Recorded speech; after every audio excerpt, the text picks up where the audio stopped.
Greatest integer function,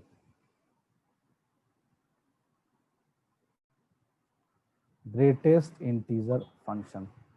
okay, तो ये होता क्या है ग्रेटेस्ट इंटीजर फंक्शन? इसको शॉर्ट में लोग GIF बोलते हैं, है ना? हाँ, GIF बोलते हैं। अच्छा, इसका जो सिंबल होता है वैसा डब्बा होता है, जैसे डब्बा में X लिखा हुआ है। इसको हम पढ़ेंगे दो तरीके से पढ़ेंगे। इसको पढ़ेंगे greatest integer function of X, या फिर हम इसको बोल सकते हैं integral part of X, integral part of X। ये दो नाम है एक ही चीज का, एक ही चीज है दोनों, ठीक है? अच्छा, ये भी समझ में आ गया, कोई बात नहीं है। तो यानी कि अब हम जो फंक्शन पढ़ने वाले हैं वो कौन सा फंक्शन है? वो फंक्शन है y equals to integral part of x। Integral part, अच्छा कितने लोग पहली बार नाम सुन रहे हो इंटीग्रल पार्ट का? कभी सुने नहीं है? ऑफ कोर्स नहीं सुने होगे, अभी पढ़े नहीं। अरे यार कुछ आना, जल्दी बोल दो यार, छोड़ो हटाओ, कुछ बोलता ही नहीं सब। तो क्या बोल रहे थे? हाँ, नहीं सुने होगे, हम ये मान के चल रहे हैं। तो इंटीग्रल पार्ट ऑफ x क्या होता है? ठीक है, नंबर लाइन पे मान लो यहाँ पे x है, ठीक है? तो नंबर लाइन पे हम खड़े हो गए, यानी जहां पे नंबर लाइन पे जहां पे x रखा हुआ है, मतलब x जहां पे प्लॉटेड है वहां पे खड़े हो गए, वहां से लेफ्ट चलना स्टार्ट किए, ठीक है? जो पहला इंटीजर मिला वही होता है इंटीग्रल पार्ट ऑफ x। कम समझ में आया होगा, कोई बात नहीं, एग्जांपल लेके दिखाते हैं। जैसे y equals to integral part of 2.3, ठीक है? So y equals to integral part of 2.3। इसमें क्या होता है कि अगर कोई नंबर है लाइक 2.3, कोई नंबर है 2.3, तो हम 2.3 पे खड़े हो गए, उसके आसपास का वो बना लो, इंटीजर्स बना लो, तो आगे 3 मिलेगा, पीछे 2 मिलेगा। तो हमने क्या किया, हम 2.3 पे खड़े हो गए, फिर लेफ्ट में चलना स्टार्ट किए, जो पहला इंटीजर मिला वही आंसर है। सही है? अच्छा, अगर अपने को चाहिए इंटीग्रल पार्ट ऑफ 3.7, तो क्लियरली दिख रहा है कि नंबर लाइन पे 3 है, 4 है, इसके बीच में कहीं 3.7 होगा। अगर हम यहाँ से चलना स्टार्ट करेंगे पीछे की तरफ, तो अपने को जो पहला इंटीजर मिलेगा वो 3 मिलेगा, तो 3 is the integral part of this thing. Okay okay okay, so y equals to integral part of -7.2, ये क्या आएगा? तो ये कोई बच्चा है, तुम ही लोगों में से कोई बताओ, कौन बताएगा, कौन बताएगा, कौन बताएगा, कौन बताएगा?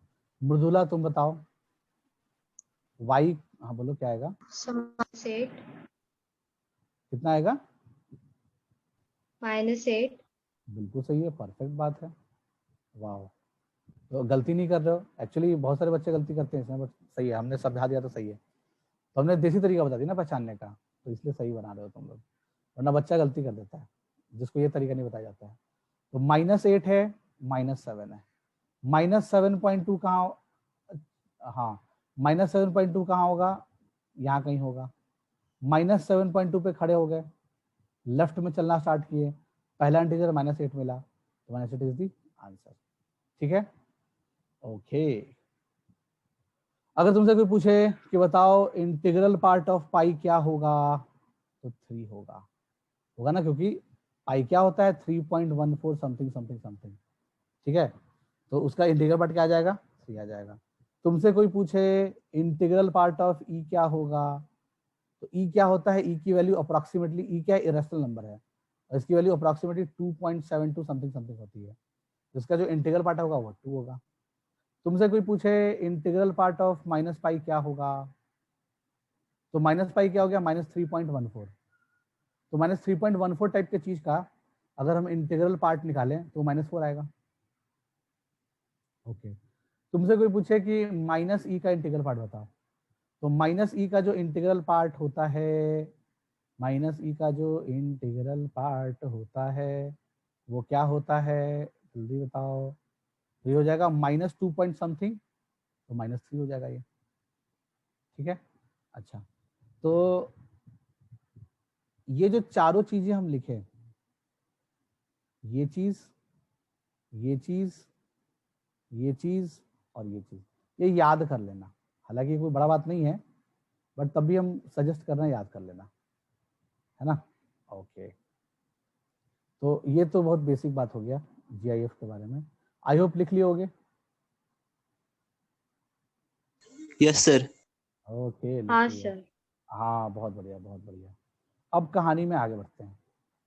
अब कहानी में अपने को ग्राफ बनाना है, क्योंकि सारा खेल तो ग्राफ वाला ही है इस चैप्टर में। तो अपने को किसका ग्राफ बनाना है, graph of y equals to integral part of x। तो इसका ग्राफ जो है, इसका ग्राफ बनाने के लिए अपने को क्या किया जाएगा, अब कुछ समझ में आ जाए क्या करें क्या नहीं करें। तो हमने क्या किया, x को इंटरवल में बांटना स्टार्ट किया, ठीक है। तो अगर x बिलोंग्स टू क्लोज 0 से लेके ओपन 1 के बीच में होगा, ठीक है, तो y बराबर क्या आएगा, तो यानी कि y बराबर इंटीग्रल पार्ट ऑफ x, वो तो है ही, वो तो पता ही है। तो इंटीग्रल पार्ट ऑफ x की वैल्यू क्या आएगी, जब x 0 से 1 के बीच में लाई करेगा। तो जब x 0 से 1 के बीच में लाई कर रहा है, इसका मतलब जो चुन्नू है वो चुन्नू इधर मूव कर रहा है, इसी बीच में मूव कर रहा है, इधर मूव कर रहा है। तो चुन्नू अगर 0 से 1 के बीच में कहीं भी खड़ा होगा, तो जब लेफ्ट में चलना स्टार्ट करेगा तो पेनल्टी 0 आएगा, ठीक है। तो y की वैल्यू क्या आ जाएगी, 0। क्यों, क्योंकि y equal to integral part of x, और x 0 से 1 के बीच में y बराबर 0। तो जब x 0 से 1 के बीच में होगा, तो हम ग्राफ किसका बनाएंगे, y इक्वल टू 0 का बनाएंगे। और y को 0 क्या होता है, x एक्सिस होता है।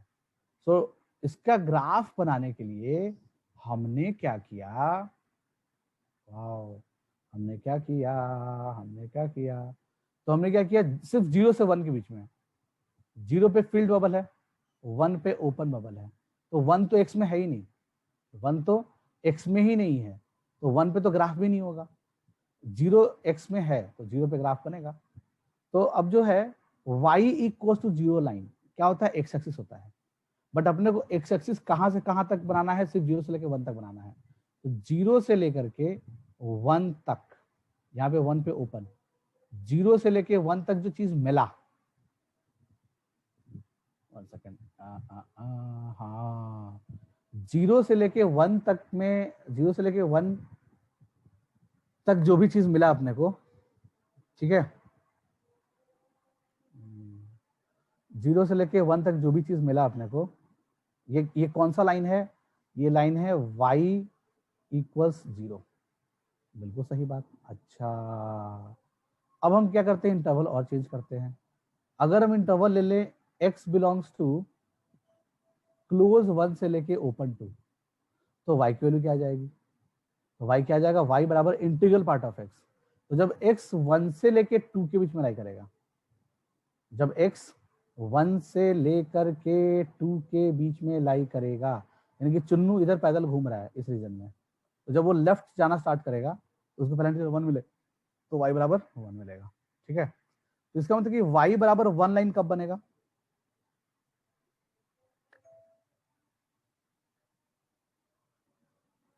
y बराबर 1 लाइन कब बनेगा, ठीक है।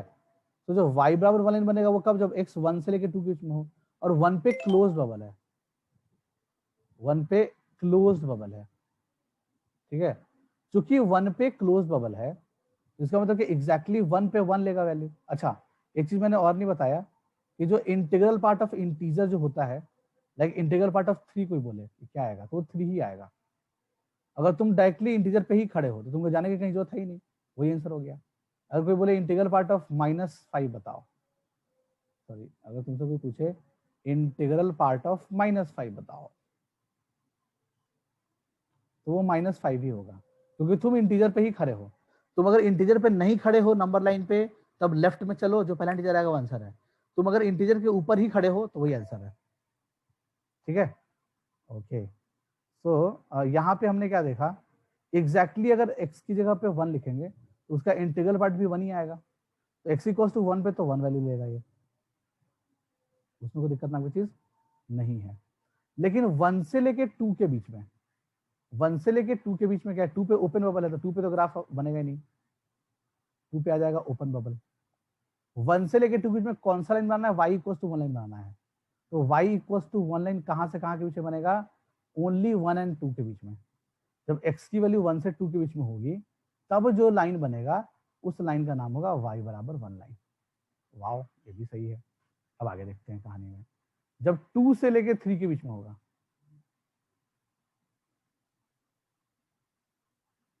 अच्छा तुम लोग में से कितने लोगों ने डेस्मोस का नाम सुना है, डेस्मोस एप्लीकेशन का नाम सुना है, DESMOS, कोई है जो सुना है? हेलो, कोई नहीं सुना है, ठीक है कोई बात नहीं है। सब लोग क्या करना, जिस अभी तो जब ग्राफ थोड़ा ढंग से पढ़ लेंगे तो डेस्मोस में कोई भी, डेस्मोस में तुम इक्वेशन डालो और कोई भी 2D कर्व बना लो, ठीक है। जब भी कोई क्वेश्चन करते रहोगे या तुम्हें डीपर नॉलेज चाहिए होगा कि इस चीज का ग्राफ कैसा बनेगा, मतलब अगर इफ यू हैव इंथुजियाज्म, अगर तुम्हें ग्राफ में इंटरेस्ट आ गया, फंक्शन चैप्टर में इंटरेस्ट आ गया, ठीक है, तो डेस्मोस को पक्का इंस्टॉल करना। बट ऐसा नहीं कि उसमें बहुत टाइम वेस्ट कर रहे हैं, जस्ट ऐसे ही कभी कभी ऐसी फुर्सत में कोई इक्वेशन डाल दो, है ना, देखो कैसा उसका ग्राफ बनता है, तो ग्राफ बना के दिखा देगा डेस्मोस, अच्छा चीज है ये, तो करना, ये प्ले स्टोर पे मिल जाएगा कहीं ना कहीं, तो ये तो तुम्हें प्ले स्टोर पे मिल जाएगा, so that is not a big deal. Okay, so अब नेक्स्ट कहानी वही पुरानी, अब समझ में आ गया होगा क्या कहानी चलेगा। अब अगर हम नया इंटरवल लेते हैं, x क्लोज 2 से लेकर के 3 ओपन लेते हैं, तो अगर x 2 से 3 की बीच में लाई करेगा तो जो उसका इंटीग्रल पार्ट है, यानी कि 2.3 टाइप का चीज है, 2.5 टाइप का चीज है, उसका इंटीग्रल पार्ट 2 होगा, यानी कि y इक्वल टू 2 लाइन कब बनेगा, y इक्वल टू 2 लाइन कब बनेगा, 2 से लेके 3 के बीच में, ठीक है। तो 2 से लेके 3 के बीच में y इक्वल्स टू 2 लाइन बनेगा। तो इतना तो काफी है बनाने के लिए, इतना में काफी कुछ दिख गया होगा। तो जो इंटीग्रल पार्ट ऑफ एक्स का ग्राफ होता है वो y equals to 0, y equals to 1, y equals to 2 and so on, ठीक है। यानी कि यही चीज चलते जाएगा, यही चीज, एक बार जल्दी जल्दी जल्दी जल्दी करता हूं मैं, यही चीज चलते जाएगा, चलते चलते, हाँ चलते चलते चलो, यह -1 हो गया और ये ऑफ कोर्स -1 हो गया, ये ऑफ कोर्स -2 हो गया, ठीक है। तो इसमें जो ऑब्जर्व करने लायक बातें हैं कि लेफ्ट हैंड साइड में filled bubble, right hand side में open bubble, left hand side में filled bubble, right hand side में open bubble, left hand side में filled bubble, right hand side में open bubble, left hand side में filled bubble, right hand side में open bubble and so on. समझ जाओगे बात को, ठीक है। इसका एक और नाम है स्टेप अप फंक्शन। क्यों नाम पड़ा इसका step up function? Step up मतलब स्टेप शायद सीढ़ी को बोलते हैं मेरे ख्याल से, सीढ़ी चढ़ना। तो सीढ़ी चढ़ोगे तो चढ़ते चढ़ते चांद तक पहुंच जाओगे, है ना, क्योंकि ये तो इनफाइनाइट तक चलते जाएगा। तो चढ़ते जाओ, एक एक सीढ़ी चढ़ते जाओ, चांद क्या मार्स पे पहुंच जाओगे तुम, ठीक है। तो बस वही है कहानी, इसलिए इसका नाम स्टेप अप फंक्शन पड़ा। अच्छा, जो लोग टेक सेवी हो, है ना, या फिर जैसे डेस्मोस वगैरह खोलोगे या कोई भी कंप्यूटर या कैलकुलेटर में अगर तुम साइंटिफिक कैलकुलेटर यूज कर रहे हो या फिर कंप्यूटर में क्या बोलना चाह रहे थे हम, हाँ, या किसी सॉफ्टवेयर में अगर तुम कोई ऐप, कोई किसी सॉफ्टवेयर में, किसी एप्लीकेशन में, किसी वेब पेज पे, है ना, मतलब यानी कि कंप्यूटर की भाषा में, इन शॉर्ट कहने का मतलब कंप्यूटर की भाषा में ग्रेटेस्ट इंटीजर फंक्शन का एक और नाम है, ठीक है। यानी कि तुम GIF नाम का फंक्शन बटन नहीं देखोगे, जब तुम साइंटिफिक कैलकुलेटर खोलोगे तुम्हें उसमें साइन बटन दिखेगा, कॉस बटन दिखेगा, साइन इनवर्स दिखेगा, कॉस इनवर्स दिखेगा, ये सब दिखेगा, है ना। तुम्हें एक चीज नहीं दिखेगा, अब वो एक चीज क्या नहीं दिखेगा तुम्हें पता है ना, ग्रेटेस्ट इंटीजर फंक्शन नहीं दिखेगा। तो ऐसा नहीं उसका ग्राफ नहीं बन पाता है, कंप्यूटर से ग्राफ बना देता है, उसका नाम ही अलग है, वो बटन तुम्हें दिखेगा ही नहीं, या वो जो भी इनपुट तुम चाहे वो कहीं क्लिक करके दो या जैसे भी दो, तो तुम्हें जीआईएफ का इनपुट दिखेगा ही नहीं, ग्रेटेस्ट इंटीजर फंक्शन का। ठीक है, तुम्हें जो तुम्हें जो दिखेगा, क्या मैं बोल रहा था, हाँ, तुम्हें जो दिखेगा वो क्या दिखेगा, आ, आ, आ, आ, आ, आ, आ, क्या दिखेगा तुम्हें, इसको बोलते हैं, अरे यार नाम भूल गया मैं, अंग्रेजी थोड़ा कमजोर है मेरा। अच्छा ये बताओ कि जैसे एक रूम है, रूम का जो नीचे वाला ये होता है, इसको क्या बोलते हैं, और ऊपर वाले को क्या बोलते हैं? ऊपर वाले को सीलिंग बोलते हैं ना। हाँ अरे फ्लोर हाँ, और वाह, सीलिंग। बिल्कुल बिल्कुल बिल्कुल भाई, एक साथ कंफ्यूज हो गए थे हम, सही बात है, फ्लोर और सीलिंग बोलते हैं, एकदम सही बात है। तो जीआईएफ को फ्लोर फंक्शन बोलते हैं। क्यों बोलते हैं, है ना, इसके पीछे भी लॉजिक अगर तुम्हें बहुत मन कर रहा है जानने का, तो लॉजिक ये है कि पहला घर बनाया, पहला डब्बा बनाया, ये फर्स्ट डब्बा का फ्लोर है, फिर नेक्स्ट डब्बा बनाया तो नेक्स्ट डब्बा का फ्लोर है, फिर और नेक्स्ट डब्बा बनाया तो वो भी नेक्स्ट डब्बे का फ्लोर है, यहाँ भी एक डब्बा बनेगा, उस डब्बे का फ्लोर है। तो डब्बा हमेशा यहाँ से शुरू होगा, 0 1, यहाँ भी 1, यहाँ भी 1, ये पहला डब्बा होगा, ये पहला रूम है कह लो, ये पहला रूम हो गया, इस रूम का फ्लोर है, ये दूसरा दूसरा रूम हो गया, इस रूम का फ्लोर है, ये तीसरा रूम हो गया, इस रूम का फ्लोर है, ये चौथा रूम हो गया, उस रूम का फ्लोर है। तो इसका मतलब कि हर जगह फ्लोर ही फ्लोर दिख रहा है, इसलिए इसका फ्लोर फंक्शन नाम है। तो कंप्यूटर की भाषा में इसका नाम फ्लोर फंक्शन है। एग्जाम में कभी फ्लोर फंक्शन लिख के नहीं देगा, एग्जाम में जेई वेई के सिलेबस में ऐसा कोई फ्लोर फंक्शन कहीं नहीं है नाम, है ना। ये तो जस्ट हमने बता दिया कि डेस्मोस वगैरह इंस्टॉल करोगे तो हो सकता है कि तुम्हारी मर्जी कर जाए कि देखते हैं इसका ग्राफ बना के, तो बना के देख सकते हो, ये फ्लोर फंक्शन वहां पे यूज करना तुम, तो button. Okay, ceiling function JEE के सिलेबस में नहीं है, हम जस्ट शॉर्ट में बताते हैं, शॉर्ट में, एकदम शॉर्ट में, है ना, इतना शॉर्ट की क्या ही बताएं। जो सीलिंग फंक्शन होता है, सीलिंग फंक्शन को हम सीलिंग फंक्शन ऐसा फंक्शन होता है कि जैसे तुम कहीं भी नंबर लाइन पे खड़े हो, तो तुम लेफ्ट न जाके राइट चले गए, जो पहला इंटीजर मिला, है ना, वो क्या मिलेगा तुम्हें, इंटीग्रल पार्ट ऑफ x + 1 मिलेगा, क्योंकि पीछे वाला इंटीजर कौन सा होगा, इंटीग्रल पार्ट ऑफ x होगा, होगा ना। तो जो इंटीग्रल पार्ट ऑफ x + 1 है, बेसिकली यही होता है सीलिंग फंक्शन, कह सकते हो। यानी कि सीलिंग फंक्शन क्या है, y = integral part of x + 1। देसी भाषा में समझे तो तुम जहां पे खड़े हो उससे राइट में चलो, जो पहला इंटीजर मिलेगा वही उस वेरिएबल का सीलिंग फंक्शन है। ठीक है, तो अगर तुम सीलिंग फंक्शन की बात करो तो जब x 0 से लेके 1 के बीच में लोगे, तो तुम्हें इसमें तुम खड़े हो यहाँ पे, तो राइट चलोगे तो 1 आएगा, इसका मतलब कि 1 सीलिंग फंक्शन है। मतलब कि जो सीलिंग फंक्शन बनेगा वो क्या बनेगा, हम थोड़ा सा इसी बना के दिखाते हैं। सीलिंग फंक्शन कुछ ऐसा बनेगा, यहां से यहां तक ऐसा ऊपर में बनेगा, पहला वाला में। दूसरा वाला में क्या बनेगा, दूसरा वाला में भी ऊपर में बनेगा। तीसरा वाला में भी, समझ ही गए होगे बात को, तो ऊपर ऊपर में बनेगा। सीलिंग फंक्शन क्या है,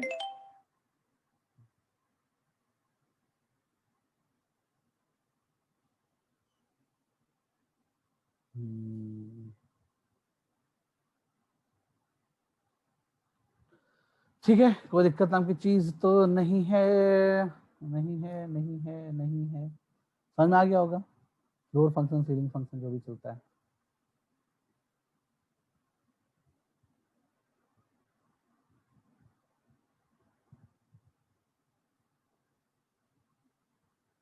ओके, तो मैं क्या बोल रहा था, हाँ, तो सीलिंग फंक्शन ऐसा होता है, क्योंकि सीलिंग फंक्शन जो पहला वाला रूम है उसका सीलिंग आया, दूसरा रूम है उसका सीलिंग आया, तीसरा रूम है उसका सीलिंग आया, यही है बस, बात खत्म। तो ठीक है, तो हमने ग्राफ देख लिया, किसका ग्राफ देख लिया, जीआईएफ का ग्राफ देख लिया। ठीक है, सुंदर से बनाने की जरूरत है क्या, समझ ही गए होगे, तभी चलेगा बनाए थे सुंदर से, ताकि तुम्हें अच्छे से दिखे, तुम्हें अच्छे से दिखना चाहिए भाई। ओ ओ ओ ओ ओ ओ ओ ओ ओ ऐसे ही चलते जाएगा, चलते चलते। हाँ, वाह वाह वाह वाह, यही होता है। तो इसका मतलब क्या है? 0 1 2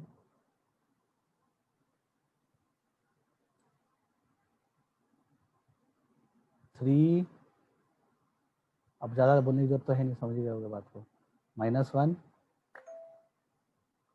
and so on, whatever it is. तो ये क्या है? ये है जीआईएफ का ग्राफ। तो अगर तुम्हें जीआईएफ का ग्राफ समझ में आ गया, अगर तुम्हें जीआईएफ का ग्राफ समझ में आ गया, ठीक है, तो हम इस ग्राफ से कुछ कुछ इंफॉर्मेशन पूछते हैं। ठीक है, तो कुछ कुछ इंफॉर्मेशन पूछते हैं। तो जो हमने फर्स्ट क्लास में बताया था, डोमेन रेंज का ग्राफिकल मीनिंग, है ना, तो वो शायद सबने सुना ही होगा। तो वो यूज करके बताना मुझे फटाफट कि जीआईएफ जो फंक्शन है ना, अगर हमने y बराबर एफ ऑफ एक्स बराबर इंटीग्रल पार्ट ऑफ एक्स ले लिया, ठीक है, ये हमारा फंक्शन है एफ एक्स। तो मुझे ये बताओ डोमेन ऑफ एफ क्या है? इसका डोमेन क्या है? तो इसका डोमेन तो ऑल रियल नंबर है। कैसे? ऊपर टॉर्च जलाए, नीचे टॉर्च जलाए।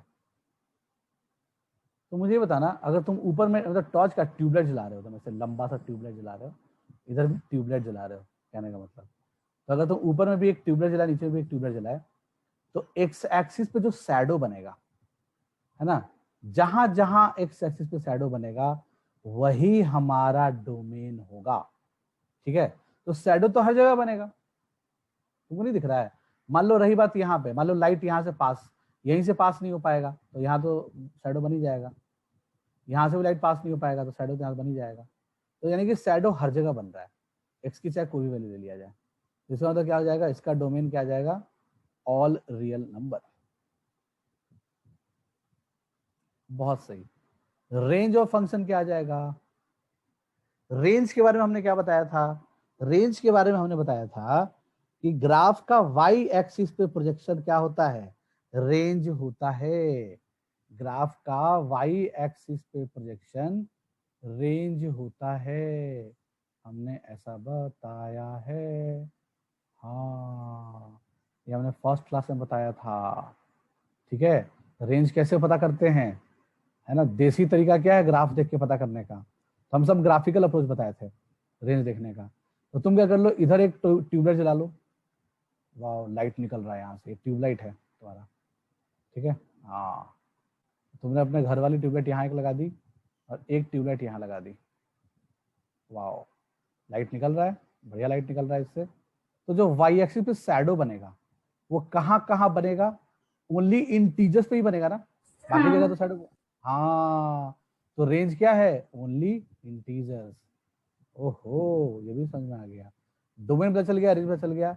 इसके रूट्स क्या आएंगे? इस कर्व के रूट्स क्या आएंगे? कोई बता सकता है क्या? अच्छा, कितने रूट्स आएंगे कोई बता सकता है क्या? जल्दी जल्दी जल्दी जल्दी, कितने रूट्स आएंगे?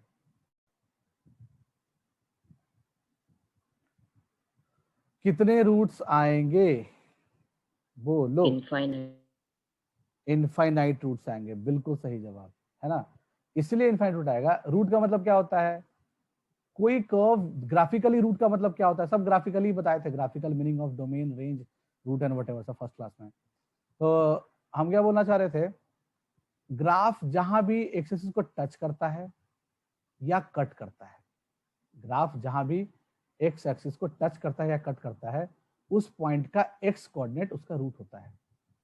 ठीक है, तो तुम अगर यहाँ पे ध्यान से देखो तो 0 से लेके 1 के बीच में ग्राफ लाखों करोड़ों पॉइंट पे टच कर रहा है या कट कर रहा है, जो मानना है मान लो।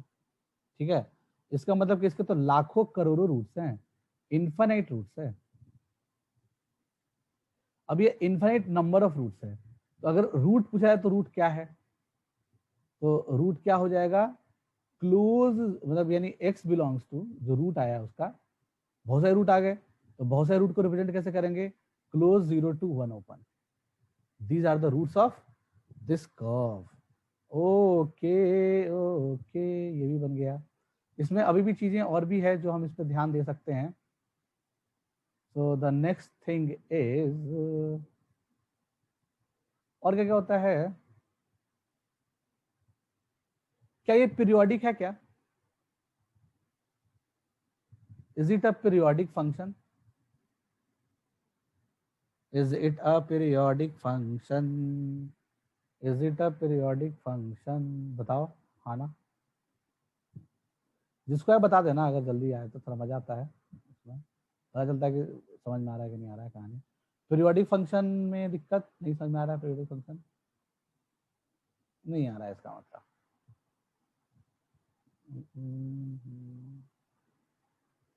नहीं आता है, बिल्कुल सही है, नहीं आता है तो बताते हैं, तो दिक्कत है, बोलोगे तब ना, बोलते नहीं हो इसलिए तो प्रॉब्लम आता है सब। तो पीरियोडिक फंक्शन होता है नहीं आता होगा, कौन सा बड़ा बात है, नहीं आता, नहीं आता है। तो जैसे ऐसा कोई भी फंक्शन जिसका एक पार्ट अपने आप को बार बार रिपीट करे, देसी भाषा में कहे समझोगे, मान लो जैसे कि हमने एक ग्राफ बनाया ऐसे, ठीक है, अब इसी को कॉपी पेस्ट करते चले गए,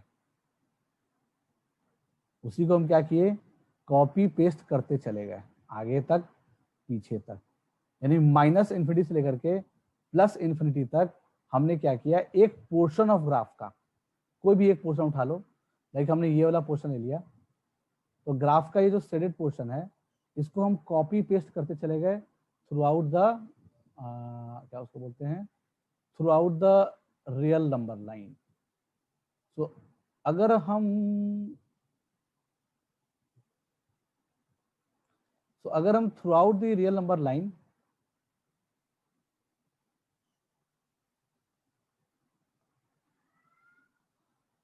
ओके, तो अगर हम through out the real number line, ध्यान सुनना, अगर हम through out the real number line copy paste करते चले गए, कॉपी पेस्ट करते चले गए एक ही पार्ट, ठीक है, तो उसको बोलते हैं पीरियोडिक फंक्शन, ठीक है, तो ये सेमी कर्व बार बार अपने आप को रिपीट कर रहा है, पीरियोडिक फंक्शन है, ठीक है। अच्छा, तो अब इसी में अगर पूछा जाता कि क्या ये पीरियोडिक फंक्शन है क्या,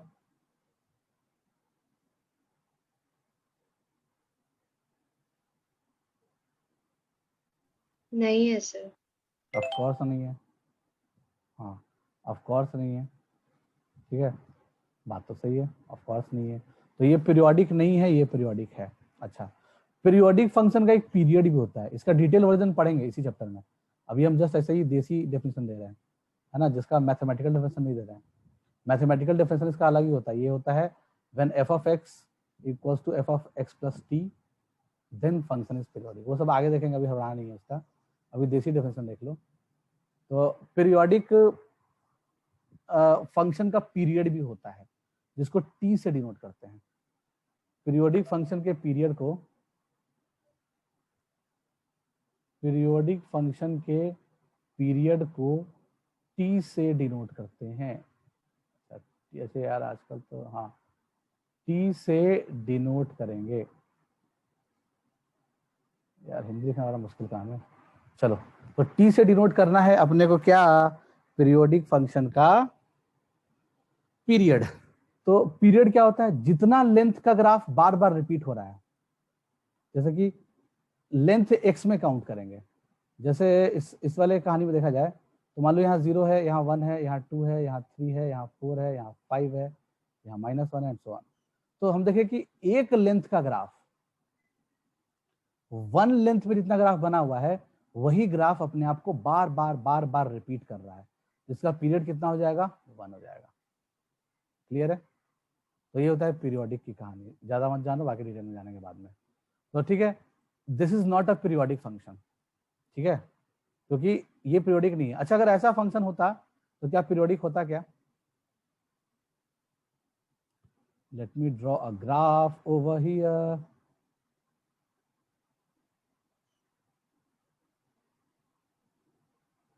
एंड सो ऑन, ऐसे चलते चला गया, ऐसे, हाँ सर। हाँ, तो होगा जीरो सर। है, जीरो है, ये 1 है, ये 2 है, ये 3 है। तो तुम कह सकते हो कि जैसा 1 लेंथ में ग्राफ बना वही ग्राफ बार बार रिपीट हो रहा है, ये पीरियोडिक है, कोई दिक्कत नहीं है।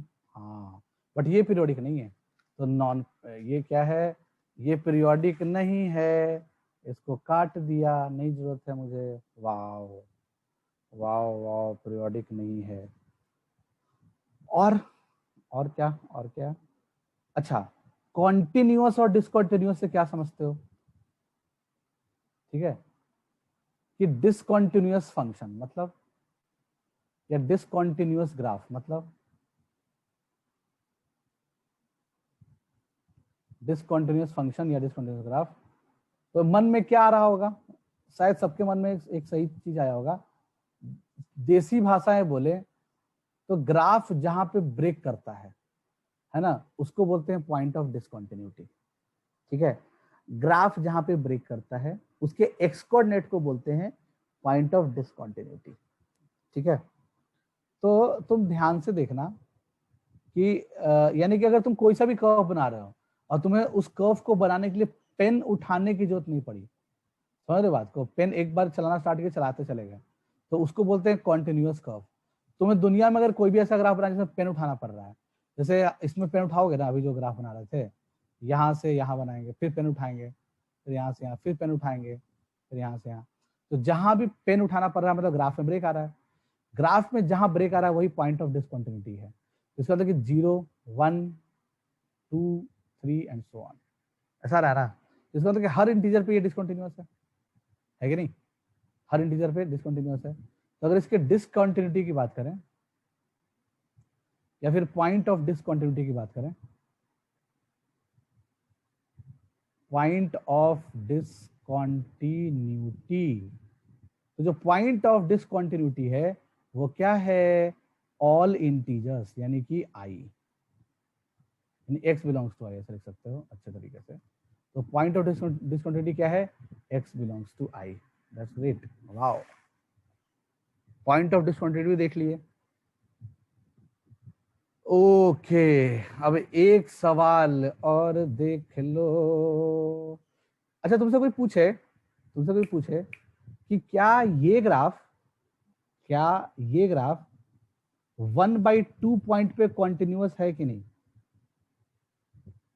ऐसे पूछा जाए तो हम क्या बोलेंगे? तो 1/2 इज नॉट एन इंटीजर, तो वहां पे कॉन्टिन्यूअस है, तुमको दिख भी रहा होगा फोटो में। 1/2 अगर यहाँ पे कहीं होगा तो 1/2 के आसपास ग्राफ है तो कॉन्टिन्यूअस है उस पॉइंट पे। समझ रहे बात को? जिस पॉइंट के आसपास ग्राफ ही नहीं हो या फिर ब्रेक हो, मतलब 1/2 के तो आसपास ब्रेक नहीं हुआ है ना, तो 1/2 तो क्या है, कॉन्टिन्यूअस है 1/2 पे। तो अगर पूछता है कि 1/2 पे कॉन्टिन्यूअस है कि नहीं, तो है। पूछता है कि 1 पे कॉन्टिन्यूअस है कि नहीं, तो डिसकॉन्टिन्यूअस है। 1 पे डिसकॉन्टिन्यूअस है तो अच्छा, ये भी समझ में आ गया, ये तो और अच्छी बात है कि समझ में आ गया। अब नया खेल और क्या आ जाएगा इसमें? नया नया नया नया नया खेल, नया खेल, नया खेल, नया खेल, नई चीजें और क्या आ सकती है? और क्या क्या ऑब्जर्वेशन है इसमें? अच्छा हाँ, एक मुझे बड़ा मजेदार बात मिला, तो ये हम किससे पूछें? चलो पूछते हैं, किसी न किसी से पूछना ही पड़ेगा। तो राज है क्या मीटिंग में? Hello, yes sir. हाँ, तो राज मुझे ये बताना, बहुत भरोसा करके पूछ रहे हैं, गलती मत करना, आंसर बहुत सिंपल चीज है ना, गलत जवाब मत देना। Derivative of integral part of x with respect to x is equals to,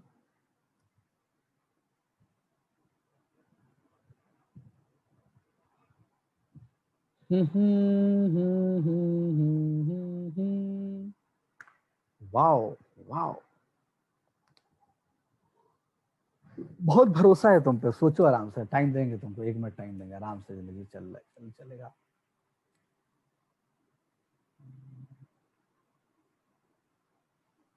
derivative of integral part of x with respect to x क्या होगा? 0।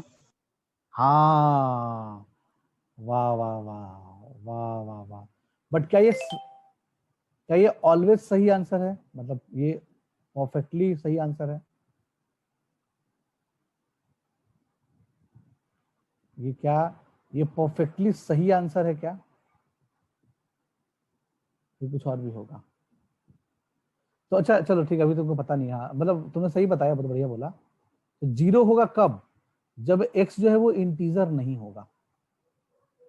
x जब इंटीजर होगा तो जहां पे ग्राफ में ब्रेक आता है,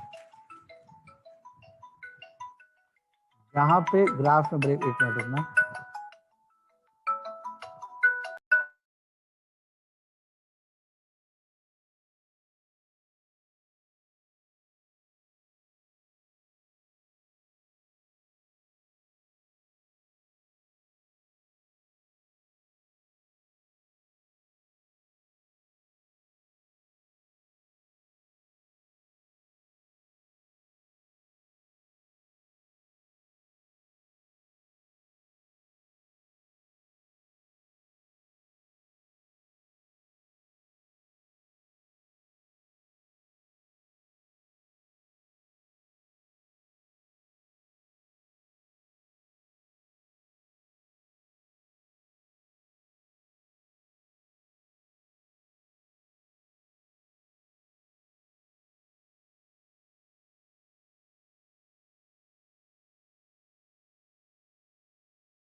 सो वेयर आई वाज, हाँ।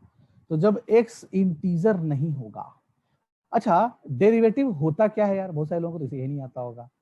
डेरिवेटिव क्या होता है, कोई सा भी कर्व है, ठीक है, तो अगर तुम्हें उसके किसी भी पॉइंट पे, किसी जनरल पॉइंट पे अगर टेंजेंट का स्लोप जो होता है वही एक्चुअली y डैश होता है उस फंक्शन का, ठीक है। किसी भी जनरल पॉइंट पे अगर तुमसे पूछे कि derivative eight point x1 comma y1 बताओ, और x1 कॉमा y1 उस पॉइंट पे, उस कर्व पे लाई कर रहा है, तो हम क्या करेंगे, हम dy बाई डी एक्स निकालेंगे, और dy बाई डी एक्स में जहां जहां x दिख रहा होगा वहां x1 डाल देंगे, और जहां जहां y दिख रहा होगा वहां y1 डाल देंगे। तो जो चीज मिलेगा, जो चीज मिलेगा वही क्या होता है, y डैश होता है ना। अच्छा, तो अगर तुम नॉन इंटीग्रल पॉइंट लेते हो कोई सा भी, लाइक हमने यहाँ पे 3/4 ले लिया, 3/4 नहीं यार, 5/4 ले लें, हाँ कुछ भी लेना, क्या फर्क पड़ता है। 5/4 तो 1 से 2 के बीच में लाई करता है, ठीक है। तो अगर तुम 5/4 x की वैल्यू लेते हो, ठीक है, तो 5/4 पॉइंट पे कर्व पे टेंजेंट ड्रॉ करो, तो 5 यानी इस पॉइंट पे टेंजेंट ड्रॉ करो। तो जब इस पॉइंट पे तुम टेंजेंट ड्रॉ करोगे तो खुद वही लाइन आ जाएगा, और वो लाइन चूंकि हॉरिजॉन्टल है उसका डेरिवेटिव 0 आएगा। हेलो, सही है ना? हाँ, एक चीज अभी तुम पढ़े नहीं हो इसलिए शायद जवाब नहीं दे पाया राज, बना दे देता कि अभी डिस्कंटिन्यूटी चैप्टर पढ़े नहीं हो ना, तो जब कॉन्टिन्यूटी चैप्टर पढ़ोगे तो तुम्हें वहां समझ में आएगा कि जहां पे ग्राफ डिसकंटिन्यूअस होता है वहां पे फंक्शन नॉन डिफरेंशिएबल होता है, वहां पे ब्रह्मा जी भी आके डिफरेंशिएट नहीं कर सकते हैं।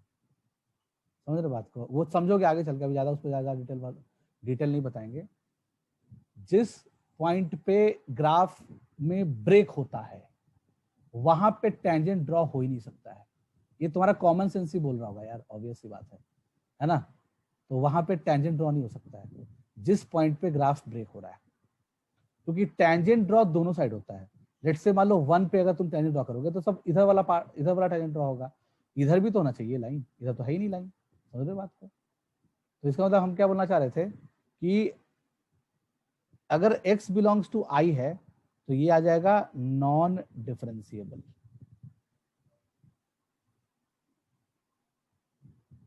Non differentiable at x belongs to i। तो x बिलोंग्स टू i पे फंक्शन नॉन डिफरेंशिएबल होता है, और x बिलोंग्स टू i पे इसकी डेरिवेटिव 0 होती है, तो ये याद रखना है आपने को, ठीक है। अच्छा, और और क्या क्या इसमें से इंफॉर्मेशन निकाल सकते हो, और क्या इन डोमेन रेंज रूट्स पीरियोडिसिटी, और डेरिवेटिव ठीक है, कितना पढ़ोगे, बहुत हो गया, ऐसा नहीं देना चाहिए, इतना काफी होता है। ठीक है, तो ये कहानी थी हमारा y equals to integral part of x का। इसकी प्रॉपर्टीज पे भी आएंगे, बट इसको लिख लिए क्या? Yes, sir. हाँ बहुत सही, बहुत सही, बहुत सही, परफेक्ट चल रहा है।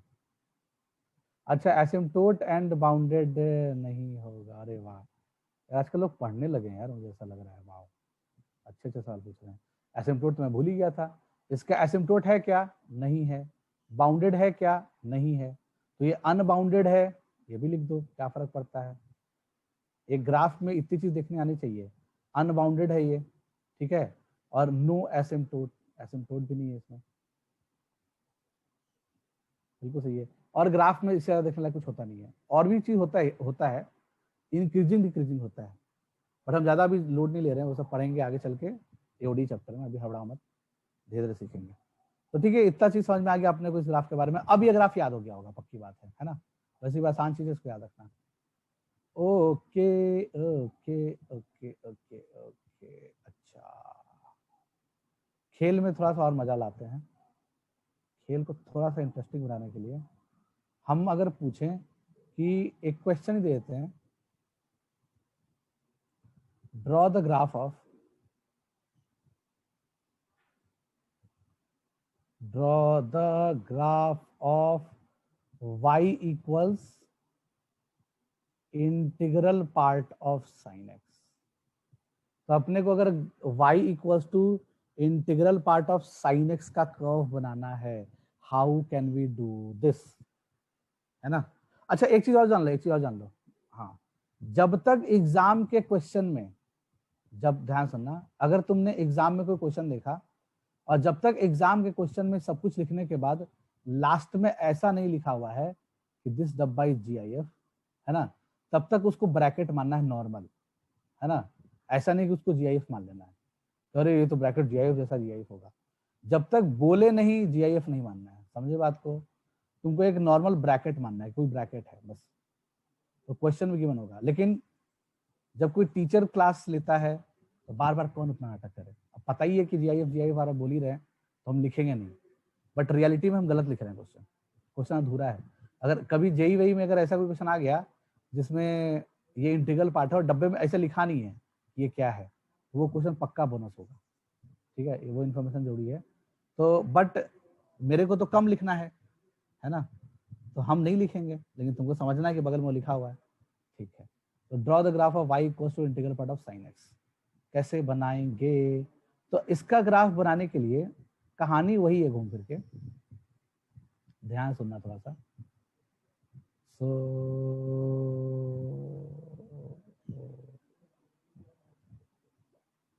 ओ ओ ओ ओ ओ ओ ओ ओ ओ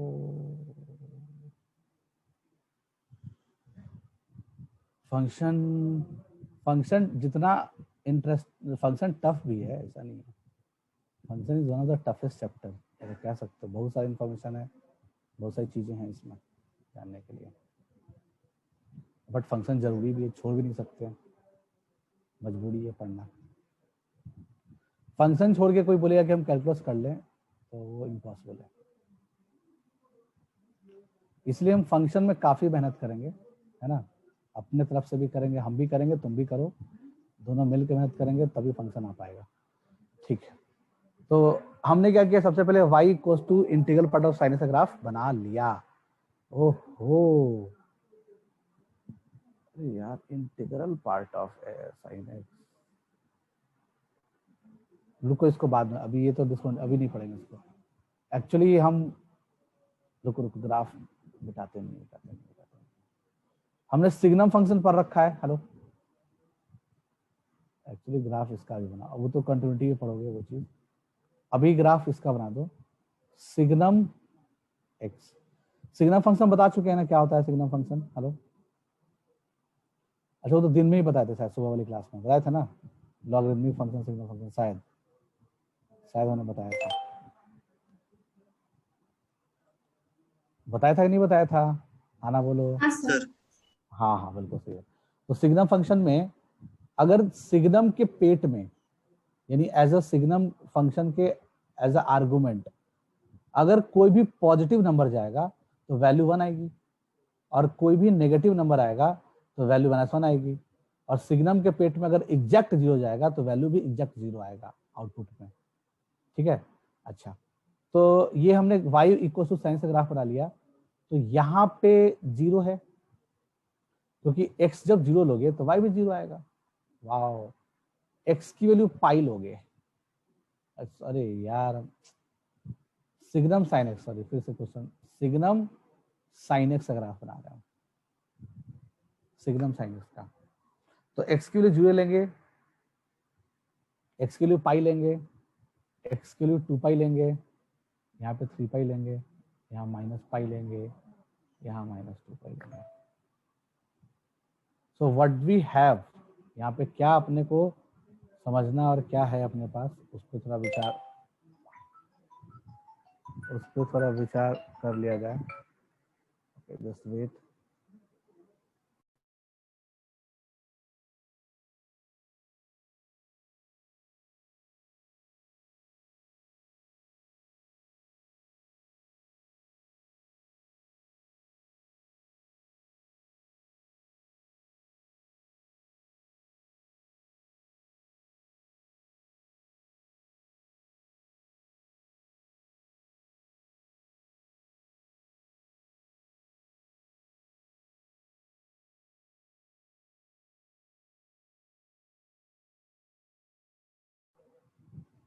ओके, सो अब देखो 0 पे जब जब x की वैल्यू 0 लोगे तो साइन x की वैल्यू 0 आ जाएगी, तो सिग्नम के पेट में 0 आ जाएगा, तो आंसर 0 देगा आउटपुट में।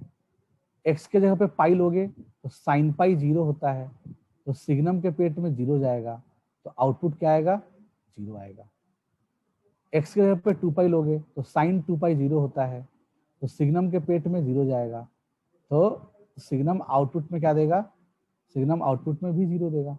ठीक है, अच्छा, इसका मतलब कि ये सब पॉइंट्स, जैसे कि यानी कि x के जगह पे 0 लिए तो y भी 0 आया, 0,0, x के जगह पे पाई लिए तो y भी 0 आया, तो पाई, 0, x की जगह पर 2 पाई लिए तो y भी 0 आया, यानी 2 पाई, 0। तो ये सब पॉइंट जो है वो उस कर्व पे लाई कर रहा है ना, ये सारे पॉइंट्स जो है वो उस कर्व पे लाई कर रहा है, इसमें कोई दिक्कत आने की चीज नहीं है। अब देखो 0 से लेके पाई के बीच में देखा जाए, तो 0 से लेके पाई के बीच में साइन एक्स पॉजिटिव है, तो साइन एक्स पॉजिटिव है तो y की वैल्यू क्या आ जाएगी, 1 आ जाएगी।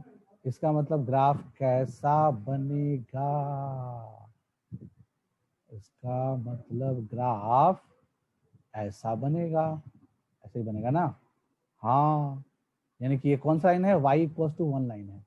तो y इक्वल टू 1 लाइन कब बनेगा, जब जब साइन एक्स पॉजिटिव वैल्यू ले रहा होगा। तो साइन एक्स पॉजिटिव वैल्यू कब लेगा, 0 से लेके पाई के बीच में। तो 0 से लेके पाई के बीच में जब x होगा तो साइन एक्स पॉजिटिव वैल्यू लेगा, तो सिग्नम के पेट में पॉजिटिव नंबर जाएगा तो आउटपुट में 1 देगा, यानी कि y बराबर 1 लाइन बनेगा। ओके, पाई से लेके 2 पाई के बीच में देखा जाए, तो पाई से लेके 2 पाई के बीच में नेगेटिव है साइन एक्स, तो सिग्नम के पेट में नेगेटिव नंबर जा रहा है, तो ग्राफ कैसा बनेगा, ऐसा बनेगा। अच्छा, नेगेटिव। हाँ, यानी कि ये लाइन क्या है, y इक्वल्स टू -1 लाइन है। वाओ वाओ वाओ वाओ, फिर क्या कहानी है, आगे समझिएगा क्या पैटर्न, अब ज्यादा नहीं बोलेंगे, समझिएगा पैटर्न। तो ऐसा ही कहानी बन जाएगा, ऐसी कहानियां बन जाएगी, ऐसी कहानियां बन जाएगी, बिल्कुल सही है। तो परफेक्ट जा रहा है भाई, एकदम परफेक्ट जा रहा है।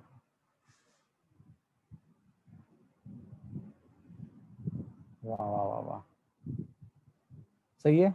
तो ये जो रेड से जो भी दिख रहा है इसमें, रेड से तुमको जो भी दिख रहा है इसमें, ये graph of y equal to signum sine x है।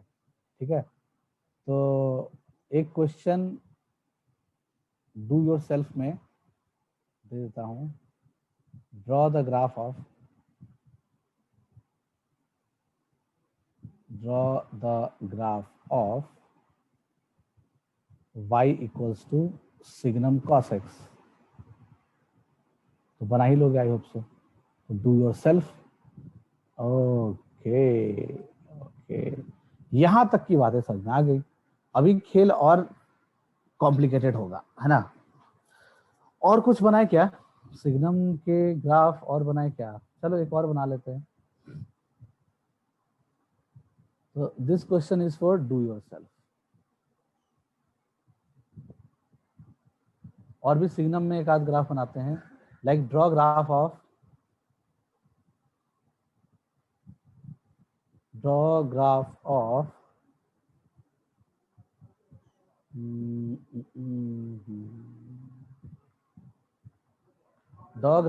signum of y equals to signum of x square minus 9। अपने को इसका ग्राफ बनाना है। तो इसका ग्राफ बनाने के लिए हम सबसे पहले क्या कर लिए, हमने एक्स स्क्वायर माइनस 9 को x प्लस 3 और x माइनस 3 लिख सकते हैं। इसके दो रूट्स आएंगे, एक माइनस 3 आएंगे और एक प्लस 3 आएगा। तो अगर हम x की वैल्यू 3 से बड़ी लेते हैं तो पॉजिटिव आएगा कौन, एक्स स्क्वायर माइनस 9। अगर माइनस 3 से 3 के बीच में लेंगे तो निगेटिव आएगा कौन, एक्स स्क्वायर माइनस 9।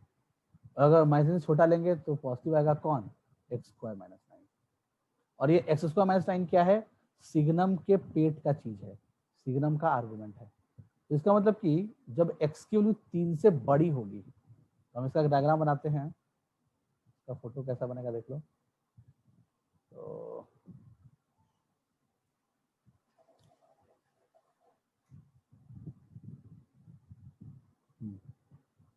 इसका डायग्राम कैसा बनेगा वो देख लेते हैं।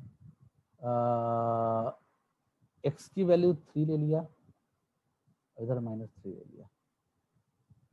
तो जब x की वैल्यू 3 से बड़ी होगी, अच्छा पहले एग्जैक्टली देखते हैं, x की वैल्यू जब एग्जैक्टली 3 होगी तो सिग्नम के पेट में 0 जाएगा, तो सिग्नम आउटपुट में भी क्या देगा, 0 देगा। तो ये वाला पॉइंट उस पर लाई कर रहा होगा। अगर हम x के जगह पे माइनस 3 डालेंगे तो सिग्नम के पेट में 0 बनेगा, तो सिग्नम आउटपुट में क्या देगा, 0 देगा, यानी y की वैल्यू क्या आ जाएगी, 0 आ जाएगी। ओके, तो ये दोनों पॉइंट तो है सीन में। अब 3 से बड़ा नंबर है, तो 3 से बड़ा नंबर है तो एक्स स्क्वायर माइनस 9 पॉजिटिव है। तो एक्स स्क्वायर माइनस 9 जब भी पॉजिटिव होगा तो सिग्नम क्या आउटपुट में देगा, 1 देगा, देगा ना। हाँ, तो सिग्नम आउटपुट में क्या देगा, 1 देगा 3 से बड़ा होने पे। तो ऐसे बनेगा। अच्छा, फिर अगर माइनस 3 से छोटा है तो भी सिग्नम के पेट में पॉजिटिव नंबर जा रहा है, तो वो ऐसा बनेगा। अच्छा, जब -3 से 3 के बीच में होगा तो सिग्नम के पेट में निगेटिव जाएगा। ठीक है, तो ग्राफ कैसा बनेगा, ऐसा बनेगा। Clear, hello. Signum of something graph बनाना बहुत आसान काम है, कोई दिक्कत नहीं है। सिग्नम ऑफ समथिंग का ग्राफ बनाना आसान काम है, कर लेंगे।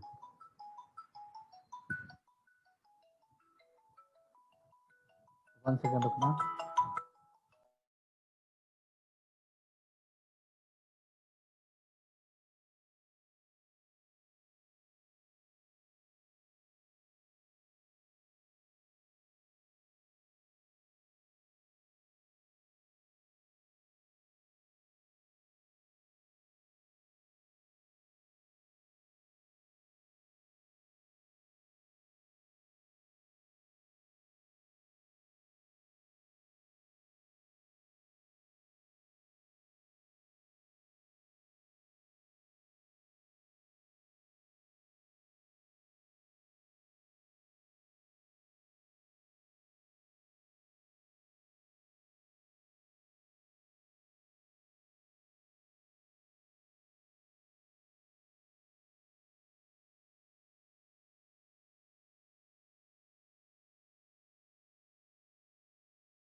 सो यहाँ पे -3 से 3 खींचो, ऐसा बन जाएगा, बस सिंपल है। तो ऐसा ग्राफ बना सकते हो सिग्नम का, ठीक है। तो सिग्नम ग्राफ बनाना कोई बड़ा बात नहीं है, आराम से बनाया जा सकता है। सो आगे चल के पढ़ेंगे, जब डिफरेंशियलिटी और क्वांटिटी पढ़ लेंगे तो हम इंटीग्रल पार्ट ऑफ साइनस का भी ग्राफ बनाना सीखेंगे, इंटीग्रल पार्ट ऑफ कॉसेस का भी ग्राफ बनाना सीखेंगे, तो भी बहुत कुछ सीखने वाले हैं। तो आई एम जस्ट, ये लिख ली होगी आई होप। हाँ सर। Yes, sir. ओके, जब ये सब बातें लिख ही लिए तो एक खेल और खेल लिया जाए, है ना, यानी एक चीज और देख लिया जाए, वो है fractional part function. Fractional part function, fractional part function का डेफिनेशन ही क्या होता है? फ्रैक्शनल पार्ट फंक्शन को डिनोट कैसे करते हैं? इसको करली ब्रैकेट एक्स से डिनोट करते हैं। तो इसको पढ़ेंगे क्या? इसको पढ़ेंगे फ्रैक्शनल पार्ट ऑफ एक्स, इसको पढ़ेंगे fractional part of x. Okay, fractional part का डेफिनेशन क्या बोलता है? फ्रैक्शनल पार्ट का जो डेफिनेशन है वो बोलता है कि अगर हम x में यानी किसी नंबर में उसका इंटीग्रल पार्ट घटा दें तो जो बचेगा वही फ्रैक्शनल पार्ट होगा। दुनिया में कोई भी नंबर उठा लिए, उसका अगर हम इंटीग्रल पार्ट घटा देते हैं उस नंबर में, तो अपने को जो चीज मिलेगा वो फ्रैक्शनल पार्ट मिलेगा, ठीक है। तो मुझे कोई ये बता सकता है क्या कि fractional part of x, fractional part of x का रेंज क्या हो सकता है? कहां से कहां लाई कर सकता है फ्रैक्शनल पार्ट ऑफ एक्स? कोई सोचो, थोड़ा दिमाग लगाओ अपना। कोई है? कौन लगाएगा दिमाग? Fractional part of x, fractional part of x का रेंज क्या होगा? वो कहां से कहां लाई करेगा? ऐसा कुछ कोई बता सकता है? कौन बताएगा? कौन? सोचो। वैसे तो ये क्वेश्चन अच्छा है, हाई क्वालिटी क्वेश्चन है, जब हाई क्वालिटी नहीं है मतलब अच्छा थॉट प्रोसेस इसके अंदर है। तो अगेन राज, हेलो राज है कि नहीं है? Yes, sir. हाँ बताओ जी, तुम शायद तुम सोच लो, कुछ बताओ तो तरीका।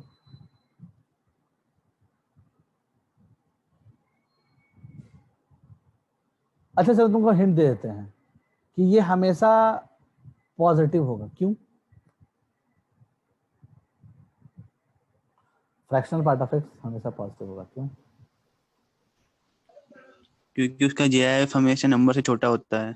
हाँ एकदम सही बात है, बढ़िया बात बोल दी है। हाँ लेकिन पॉजिटिव में भी एक लिमिटेड इंटरवल में ही होगा।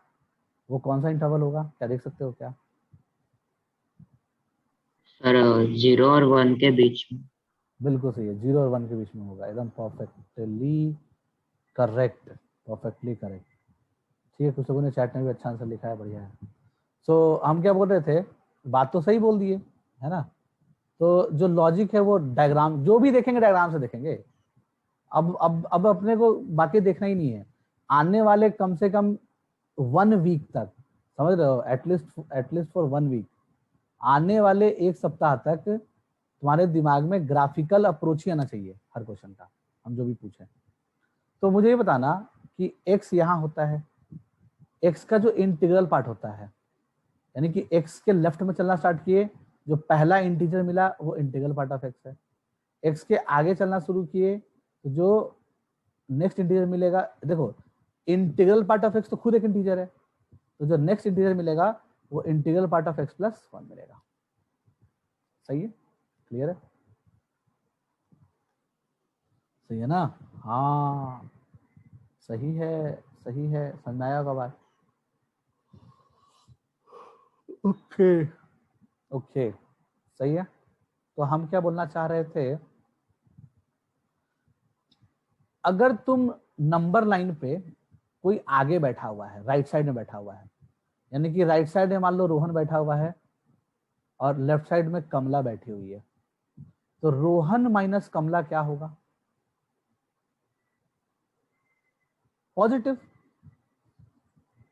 क्योंकि आगे वाला नंबर हमेशा बड़ा होगा पीछे वाले नंबर से। तो x तो हमेशा इंटीग्रल पार्ट ऑफ x से आगे ही होगा ना। तो अगर तुम x में से इंटीग्रल पार्ट ऑफ x घटाओगे तो आएगा तो पॉजिटिव ही, पहली बात। अच्छा, अब दूसरी बात क्या है कि ये जो x है ये यहां से लेके यहां के बीच में मूव करेगा, ठीक है। तो अगर x एग्जैक्टली यहीं पे आ गया तो इंटीग्रल पार्ट ऑफ x और x दोनों बराबर, क्योंकि x इंटीजर हो गया। यानी कि जब दोनों ही चीज बराबर है x और इंटीग्रल पार्ट ऑफ x, तो वैल्यू जीरो, ये जीरो वैल्यू ले सकता है। अच्छा, अब इसी में अगर हमने ये देखा कि x जो है वो मान लो कभी ऐसा कहानी आ गया, अब x उसी बीच में मूव कर रहा है, तो x यहां भी हो सकता है, यहां जस्ट पहले integral part of x plus 1 से जस्ट पहले, ठीक है, जस्ट पहले मान लो x यहां पे है, ठीक है, एकदम जस्ट पहले मान लो, इस वाले नंबर के जस्ट पहले मान लो। तो अब x में से जब इंटीग्रल पार्ट ऑफ x घटाओगे तो ये लेंथ मिलेगा तुम्हें, तो ये लेंथ 1 से जस्ट छोटा होगा, 1 लेंथ से जस्ट छोटा होगा। एग्जैक्टली 1 तो हो नहीं सकता है, क्योंकि अगर हम x को यहां पे लेते आए integral part of x plus 1, तो आंसर उसका सेम सेम आ जाएगा, ठीक है, तो जीरो आ जाएगा इसका मतलब। तो हमने क्या देखा कि जो x minus integral part of x की जो वैल्यू आती है वो हमेशा 0 से 1 के बीच में आती है। ये तो हमने डायग्राम से देख लिया, अपना मन से लॉजिक से देख लिया, जैसे देखना था देख लिया। तो जो फर्स्ट थिंग जो यहाँ पे डिनोट करने लायक बात है कि जो फ्रैक्शनल पार्ट ऑफ x है वो हमेशा 0 क्लोज 1 एग्जैक्टली नहीं हो सकता है कोई भी फ्रैक्शनल पार्ट, 0 क्लोज से 1 के बीच में लाई करता है। यानी कि अगर हम फंक्शन मान लें y बराबर f ऑफ x बराबर फ्रैक्शनल पार्ट ऑफ x, तो फ्रैक्शनल पार्ट ऑफ x का जो रेंज होता है वो 0 से लेके 1 के बीच में होता है, ठीक है। अब देखो इंसान बहुत लेजी होता है, ठीक है, तो इंसानों ने ठीक है, ये जो इंटरवल है 0 से लेके 1, इंटीग्रल मतलब सॉरी क्लोज 0 से लेके 1 ओपन, इस इंटरवल को बार बार नहीं लिखना पड़े क्योंकि लिखने में समय ज्यादा है। तो इंसानों ने इसके लिए एक सिंबल बनाया स्मॉल f। तो कई बार स्मॉल f अगर लिखा हुआ है तो तुम ये समझ लो कि 0 से लेके 1, यानी कि फ्रैक्शनल पार्ट, और फ्रैक्शनल पार्ट 0 से 1 के बीच में ही होता है, यानी कोई फ्रैक्शन। हेलो, समझ बात? ये इंसानों का बनाया हुआ चीज है। 0 to 1 लिखने में अगर किसी को दिक्कत आ रही है तो f लिख देता है, ये इंसानों का बनाया हुआ चीज है। ओके, आगे बढ़ते हैं कहानी में। तो इधर थी फ्रैक्शनल पार्ट की कहानी। अब देखो फ्रैक्शनल पार्ट नाम का बटन कंप्यूटर में मिलेगा नहीं, साइंटिफिक कैलकुलेटर हो या डेस्मोस हो या जो भी हमने बताया उसमें मिलेगा नहीं। क्यों नहीं मिलेगा? क्योंकि बेसिकली फ्रैक्शनल पार्ट फंक्शन जो है वो जबरदस्ती है तो इंटीग्रल पार्ट ऑफ एक्स ही तो। अरे भाई एक्स में से इंटीग्रल पार्ट ऑफ एक्स घटा देंगे तो फ्रैक्शनल पार्ट ऑफ एक्स मिल जाएगा। तो अगर तुम्हें कभी साइंटिफिक कैलकुलेटर में या फिर कोई मोबाइल एप्लीकेशन में अगर तुम्हें कोई किसी चीज का ग्राफ बनाना है, ठीक है, लाइक तुम्हें ग्राफ बनाना है 5 fractional part of x plus 3x का y इक्वल टू दिस, इसका तुम्हें ग्राफ बनाना है, तो तुम कंप्यूटर में क्या डालोगे? अब तुम्हें पता है कि जो फ्रैक्शनल पार्ट ऑफ x होता है वो x minus integral part of x होता है। तो तुम कंप्यूटर में उसको डालने का जो तरीका है वो ये है, इनपुट कंप्यूटर में इनपुट करने का तरीका क्या है, 5 times of fractional part of x है, फ्रैक्शनल पार्ट ऑफ x है, उसको x से लिखेंगे माइनस, ठीक है, minus floor bracket x plus 3x, तो अपने आप इसका ग्राफ बन जाएगा।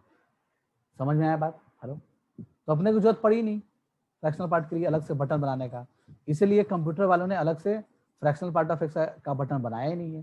तो उनको पता है कि लोग अपना ऐसे करके लिख लेगा अगर उसको चाहिए होगा तो, ठीक है। ओके, आगे बढ़ते हैं कहानी में। यहां से इतना बात तो समझ में आ ही गया होगा कि दुनिया में कोई भी नंबर कब बनता है। दुनिया में कोई भी नंबर तभी बनेगा जब हम उस नंबर के इंटीग्रल पार्ट में उसका फ्रैक्शनल पार्ट ऐड करते हैं। अगर हम किसी नंबर के इंटीग्रल पार्ट में उसका फ्रैक्शनल पार्ट ऐड कर देते हैं तो अपने को जो नंबर मिलता है वही तो है टोटल नंबर एक्स, है ना। यानी कि इंटीग्रल पार्ट और फ्रैक्शनल पार्ट को जब जोड़ दोगे तो वो नंबर बन जाएगा। तो यहीं से निकला हुआ चीज है वो भी, कोई दिक्कत नहीं है। ओके, ये से थोड़ा फालतू फालतू बात चल रही थी। अब कहानी में थोड़ा सा आगे बढ़ते हैं। अब अगर तुमसे कोई पूछा जाए, कुछ एग्जांपल्स लेते हैं। लाइक तुमसे पूछा फ्रैक्शनल पार्ट ऑफ 7.8 बताओ, तो हम कैसे निकालेंगे? x minus integral part of 7.8। तो आंसर क्या आ जाएगा? 7.8 माइनस इंटीग्रल पार्ट ऑफ 7.8 क्या था? 7 होता है, देखिए तो ये आ जाएगा 0.8। Got it? हेलो, सही है यस कि सर। नहीं? हाँ एकदम सही बात है। ओके, अगर इसी कहानी में कहीं कुछ ऐसा आ जाए, लाइक तुमसे कोई पूछे कि बताओ इंटीग्रल पार्ट ऑफ -3.2 कैसे होगा? तो x क्या है? -3.2। x का काम कौन कर? -3.2।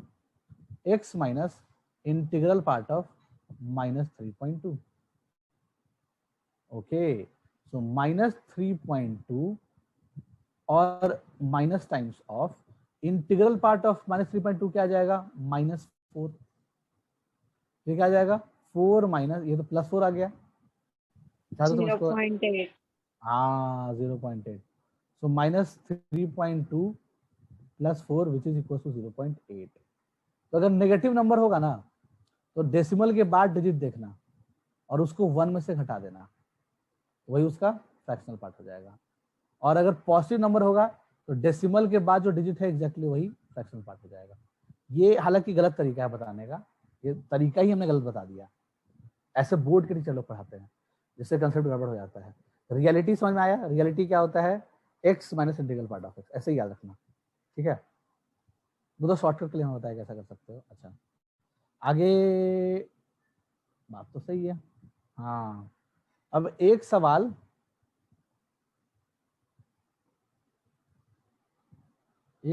किसी न किसी को पूछना ही पड़ेगा। फ्रैक्शनल पार्ट ऑफ पाई क्या आएगा? किससे पूछूं मैं? किससे पूछूं मैं? सानिया भगने, सानिया तुम बताना। हाँ सर। पाई का क्या आएगा? Fractional part of pi.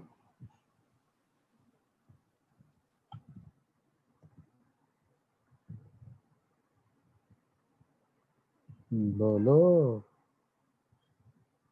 What is the fractional part of पाई?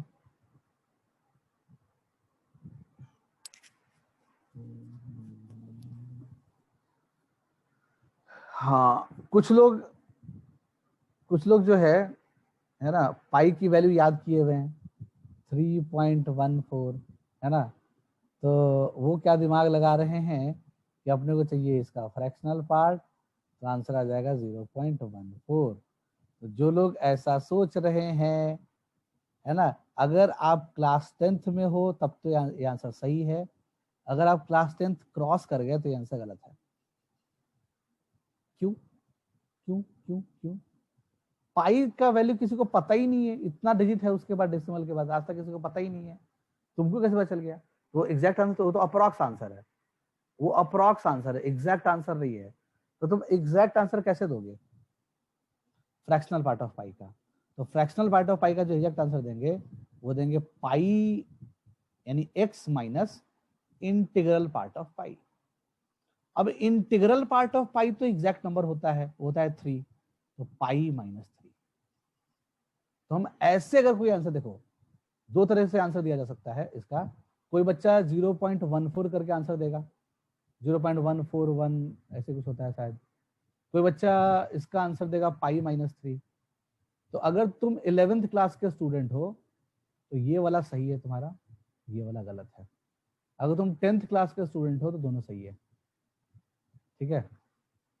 बस इतना तुम मान के चलो, क्योंकि तुम्हें क्वेश्चन वाले ने क्या पूछा कि भाई एग्जैक्ट नंबर बताओ ना, एग्जैक्ट नंबर बताओ। पाई -3 एक नंबर है ना। 0.14 तो रैशनल नंबर बना दिए तुम उसको, इरेशनल को, है ना।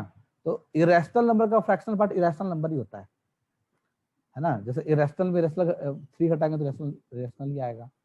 तो इरेशनल नंबर को कैसे तुम एग्जैक्ट 0.14 लिख सकते हो, वो तो रैशनल हो गया, तुमने डेसिमल के बाद डिजिट गायब कर दिया। तो हाँ ये बोल सकते हो कि अप्रोक्सीमेटली इक्वल टू इतना है, ऐसा बोला जा सकता है, ठीक है। Okay, fractional part of minus e will be equal to, तो कितना हो जाएगा, minus e minus of integral part of minus e. So integral part of minus e क्या होता है, ये होता है -2.7, तो ये -3 हो जाएगा, सही है क्या। तो कितना हो जाएगा, ये 3 माइनस ई हो जाएगा। तो 3 माइनस ई क्या है, fractional part of minus E. Clear है। तो इस तरह से हमने ये सब चीजें सीख गए, बढ़िया चीज सीख गए। अब फ्रैक्शनल पार्ट का ग्राफ बनाना है ना, असली खेल तो उसी में आएगा मजा। फ्रैक्शनल पार्ट का ग्राफ कैसे बनाएंगे, फ्रैक्शनल पार्ट का ग्राफ कैसे बनाएंगे, लिख ली होगी ये सब कहानी, वैसे कुछ खास था नहीं इसमें, लिख लिए क्या, चलो हाँ लिख सर। लिया। ओके, अब कहानी में आगे बढ़ते हैं। अब हम कहानी में लिखते हैं graph of fractional part of x, graph of fractional part of x. तो फ्रैक्शनल पार्ट ऑफ एक्स जो फंक्शन है वो किसकी मदद से बना है, integral part of x function की मदद से बना है, क्योंकि फ्रैक्शनल पार्ट ऑफ एक्स होता ही है कितना, ये होता ही है x minus integral part of x. तो जहां जहां इंटीग्रल पार्ट ऑफ एक्स का बिहेवियर बदलेगा वहां वहां फ्रैक्शनल पार्ट ऑफ एक्स का ही बिहेवियर बदलेगा, ठीक है। तो इसका मतलब कि जैसा जैसा इंटरवल हम, यानी कि सेम बिहेवियर कब होता है इंटीग्रल पार्ट ऑफ एक्स का, जब x बिलोंग्स टू क्लोज 0 से ओपन 1 होता है। तो हम पहला इंटरवल यही लेंगे, और हमारे लिए जो कर्व है वो क्या है, y बराबर दिस थिंग है। तो y की वैल्यू क्या आ जाएगी, तो हम अगर y की वैल्यू निकालें तो उसको क्या लिखेंगे, x minus integral part of x. So x minus, अब इंटीग्रल पार्ट ऑफ एक्स क्या आएगा जब x 0 से बीच में होगा 0। तो y equals to x line कब बनेगा, जब x बिलोंग्स टू 0 टू 1 होगा। ओके,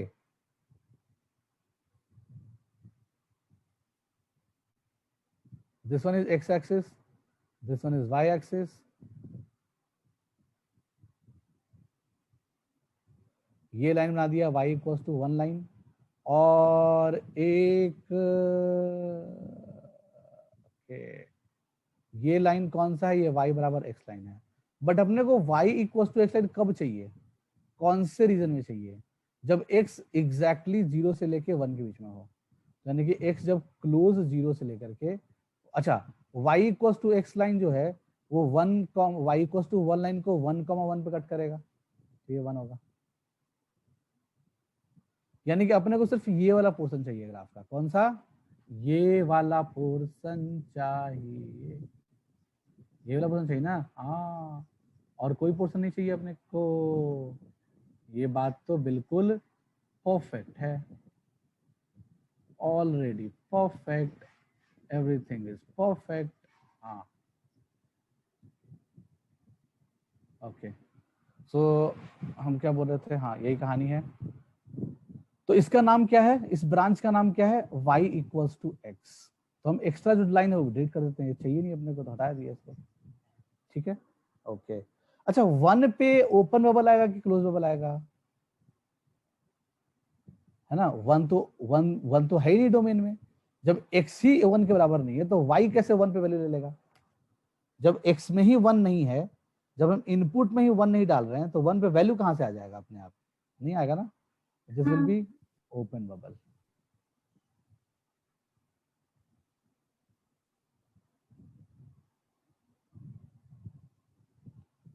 अच्छा इसका मतलब बताना, शन गलच आहे वाटा मतलब, हेलो क्या लिखा हुआ है भाई, चेंज सर वो CH, फिर से बताना है, सर लिखना था सर, गलती से चला गया, वो ऑलरेडी था इसलिए। अच्छा फिर से बताना है ये चीज, हाँ सर, थोड़ा सा। अच्छा अच्छा ठीक है, बढ़िया है। तो ऐसे सही है, अच्छा है, कम से कम कोई बोल तो रहा है ना कि हाँ फिर से बता। अभी सही टाइम पे पूछो तो जैसे फिर से बताना, कोई बात नहीं है, देख लेते हैं। जब x 0, ये है टफ चीज, मतलब डिफाइन करके ग्राफ बनाएंगे अब वो जमाना गया कि हम एक साथ ग्राफ बनाते थे, अब अपने को बहुत मेहनत लगेगी ग्राफ बनाने में। तो जब x 0 से लेके 1 के बीच में लाई कर रहा है, तो हमने क्या देखा कि y एक्चुअली में क्या है। अरे यार कितना लोग कॉल करेगा, एक मिनट रुकना तो।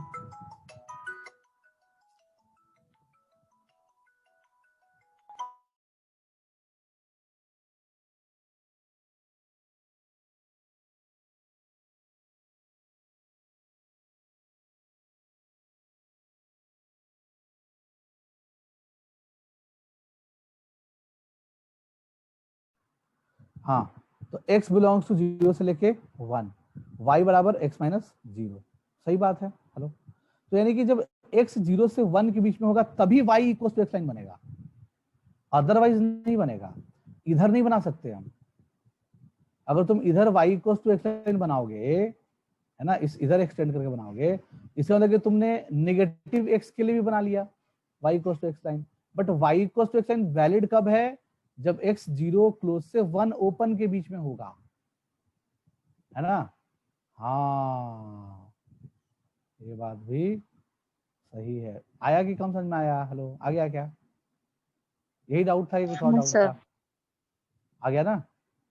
हाँ चलो आगे बढ़ते हैं। अगर x बिलोंग्स टू क्लोज 1 से लेके ओपन 2 हो गया, तो y बराबर y क्या है? y क्या है? फ्रैक्शनल पार्ट ऑफ x, और फ्रैक्शनल पार्ट ऑफ x क्या है? x minus integral part of x। तो क्या आ जाएगा? x minus integral part of x। तो जब x 1 से लेके 2 की मिलाई करेगा, उसका इंटीग्रल पार्ट 1 होगा, तो y बराबर x माइनस 1 लाइन बनेगा। तो y बराबर x माइनस 1 लाइन कैसे बनेगा? तो देख लो, इसका स्लोप भी 1 के बराबर है, यानी कि ये भी 45 डिग्री इंक्लाइंड लाइन है, और इसमें जब हम y की वैल्यू 0 रखेंगे तो x की वैल्यू 1 आएगी। इसका मतलब कि ये जो लाइन है ये 1,0 से पास कर रहा है, और इसका स्लोप क्या है? 1 के बराबर, यानी कि दोनों लाइन पैरेलल है, ये और ये पैरेलल है, ठीक है। तो लाइंस पैरेलल है, और वाओ, लाइंस पैरेलल है, और क्या बोल रहे थे? स्लोप सेम है इसके बराबर। तो इस लाइन का नाम क्या है? y बराबर x माइनस 1। ओके, अब वैसे ही अगर हम 2 से 3 के बीच में देखें, देखते हैं क्या आता है। तो अगर हम यहाँ पे लिखते हैं x बिलोंग्स टू क्लोज 2 से लेके 3 ओपन, तो y बराबर x minus integral part of x। और इंटीग्रल पार्ट ऑफ x क्या होगा? जब 2 से 3 के बीच में लाई करेगा तो 2। तो जो अगला लाइन मिलेगा अपने को,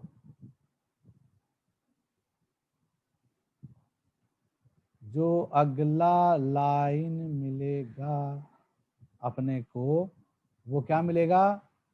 y equals to x minus 2। बिल्कुल सही बात है, ठीक है। और यही चीज आगे पीछे कंटिन्यू होता रहेगा हमेशा, समझ गए बात को। यही चीज क्या हो जाएगा? कंटिन्यू होता रहेगा।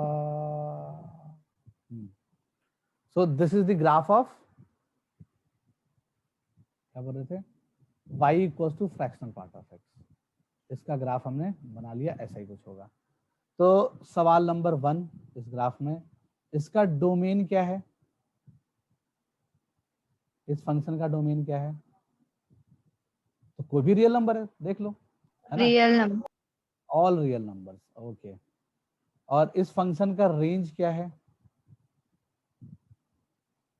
देखो 1 पे हर जगह ओपन बबल लगा हुआ है, तो 0 से लेके 1 के बीच में है, क्लोज 0 से लेके 1। शैडो क्या बनेगा वाई एक्सिस पे? अगर तुम दोनों साइड टॉर्च जलाओ, इधर भी टॉर्च जलाओ, इधर भी टॉर्च जलाओ, जो शैडो बनेगा वाई एक्सिस पे वो क्या बनेगा? 0 से लेके 1 के बीच में बनेगा, और 1 पे तो एग्जैक्टली बनेगा भी नहीं, है ना। 1 से जस्ट छोटा छोटा नंबर होगा, यानी कि 0, इसलिए 1 पे ओपन बबल लगाया हमने। अच्छा, इसमें कोई पूछे कि लीस्ट वैल्यू क्या आएगा? Least value of fractional part of x, ये क्या होगा? 0। सबसे मिनिमम वैल्यू क्या लेता है? 0 ले सकता है, greatest value of fractional part of x, greatest value of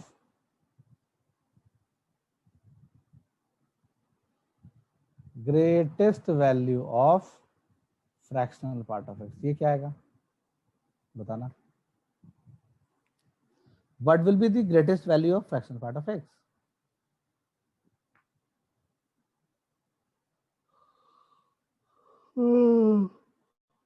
कौन बताएगा?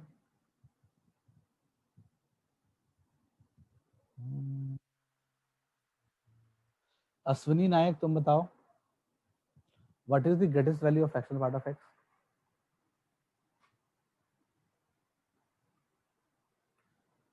अश्विनी नायक, सुन रही हो?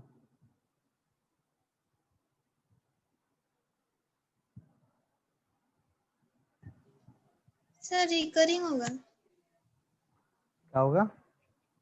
रिकरिंग? नहीं, रिकरिंग नहीं होगा। याद करो वो दिन जब ने डे 1 क्लास 11th डे 1, आज से ठीक 1 साल पहले पहला क्लास में हमने बताया था किसी नंबर से जस्ट छोटा नंबर एग्जिस्ट नहीं करता है, उसको बोलते हैं डज नॉट एग्जिस्ट। हेलो, याद आया? बोले थे कि नहीं? याद करो, है ना, कि किसी नंबर से जस्ट छोटा नंबर या किसी नंबर से जस्ट बड़ा नंबर, है ना, ये डज नॉट एग्जिस्ट होता है। क्योंकि कोई तुमसे पूछे कि 1 से जस्ट छोटा, 1 तो है नहीं आंसर में, तो 1 से जस्ट छोटा नंबर, तो कोई बोलेगा 0.9, कोई बोलेगा 0.99, कोई बोलेगा 0.999, कोई और भी बोल देगा कुछ भी, है ना, तो कहीं पहुंच ही नहीं पाओगे वहां तक। तो हम क्या बोलेंगे? Does not exist.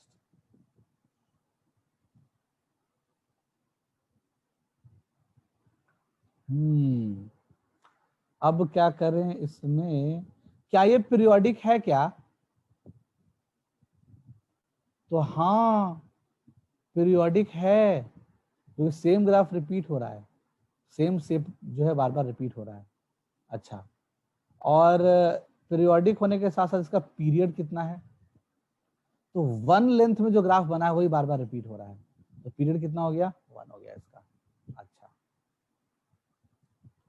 इसके अलावा क्या ये ग्राफ इंक्रीजिंग है? इसके अलावा हाँ सर। हाँ, बिल्कुल इंक्रीजिंग है, बिल्कुल इंक्रीजिंग ग्राफ है ये ग्राफ है इंक्रीजिंग।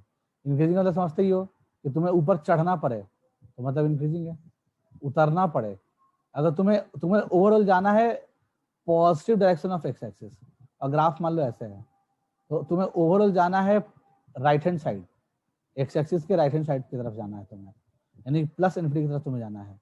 तो तुम्हें यहाँ से लेके यहाँ तक चढ़ना पड़ेगा। मान लो इसको 5 ले लिए, इसको मान लो 2 ले लिए, तो 2 से लेके 5 तक चढ़ना पड़ेगा, तो इंक्रीजिंग फंक्शन।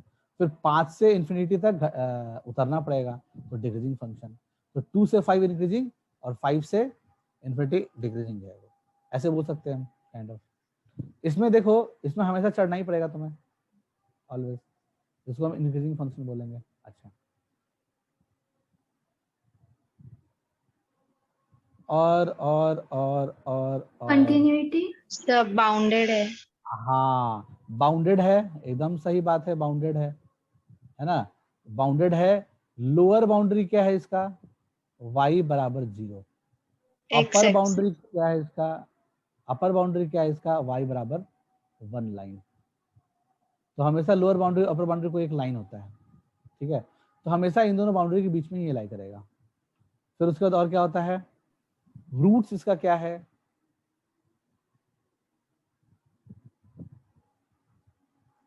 इसका रूट्स क्या है? तो x बिलोंग्स टू क्या? 0 पे कट कर रहा है एक्स एक्सिस को, 1 पे, 2 पे, 3 पे, सारे इंटीजर्स इसके रूट है। अच्छा, सारे इंटीजर्स रूट हैं इसके। रूट्स के अलावा और क्या क्या देखने को ऑब्जर्व करना चाहिए अपने को? और क्या चाहिए होता है? हाँ एसिम्प्टोट। हाँ, एसिम्प्टोट है क्या? नहीं है, एसिम्प्टोट नहीं है, एसिम्प्टोट नहीं है। अब फिर मजेदार चीज, differentiation, differentiation of fractional part of x upon dx, ये क्या आएगा?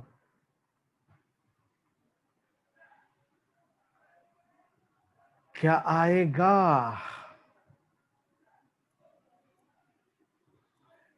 Differentiation of fractional part of x.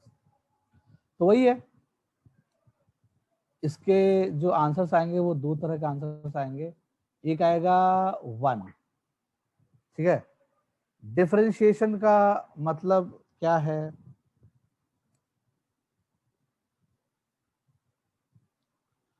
Differentiation का मतलब क्या है?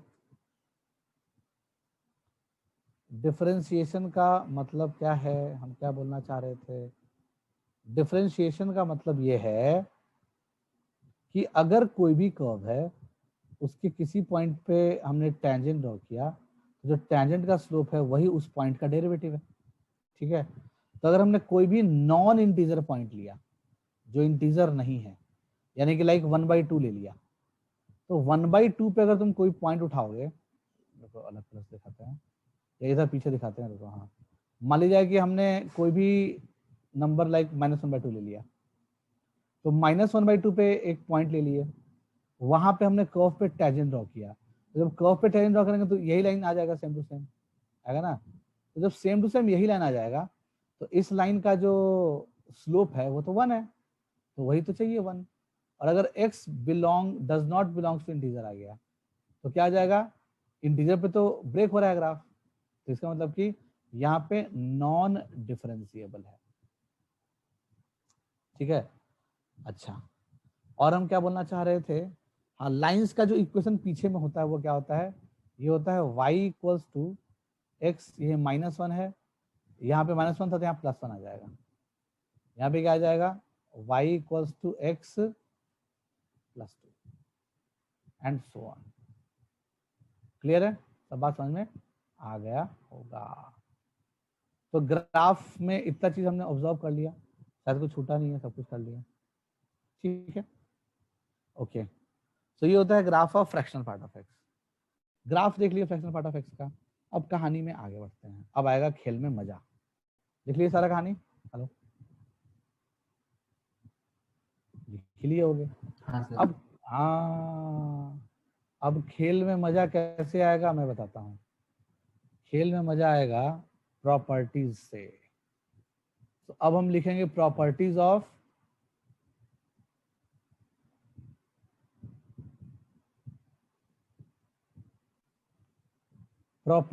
Of integral part of x and fractional part of x. तो हम इन सब की कंबाइंड प्रॉपर्टीज पढ़ेंगे, ठीक है। तो बड़ा मजा आने वाला है कंबाइंड प्रॉपर्टी पढ़ने में। तो प्रॉपर्टी नंबर 1,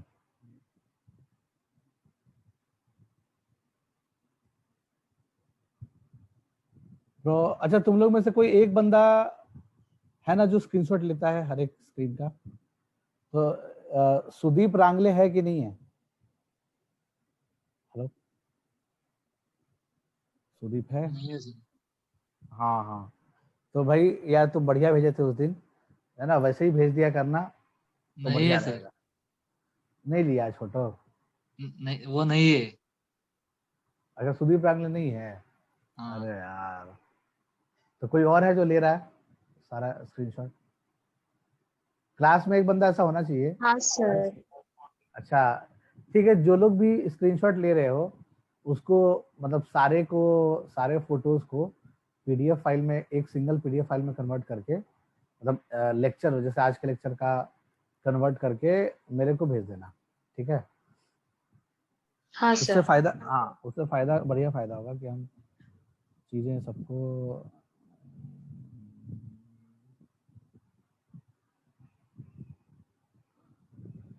ओके। सो मैं क्या करूं? हाँ, सो प्रॉपर्टीज में जो फर्स्ट प्रॉपर्टी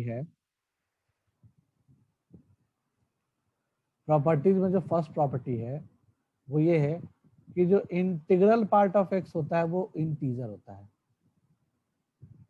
ऑब्वियस सी बात है, हमेशा इंटीजर होता है, इंटीजर ही होता है, और क्या होगा।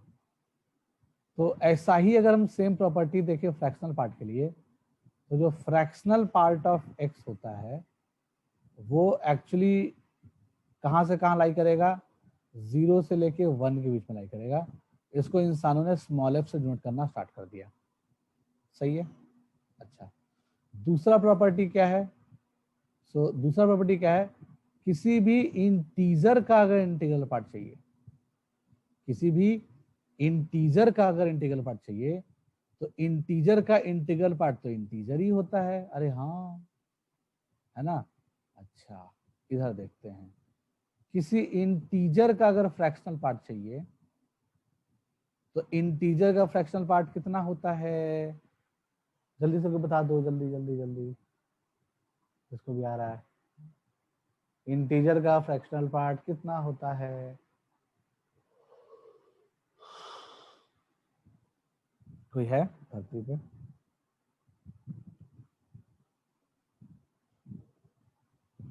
धरती पे कोई है? 0।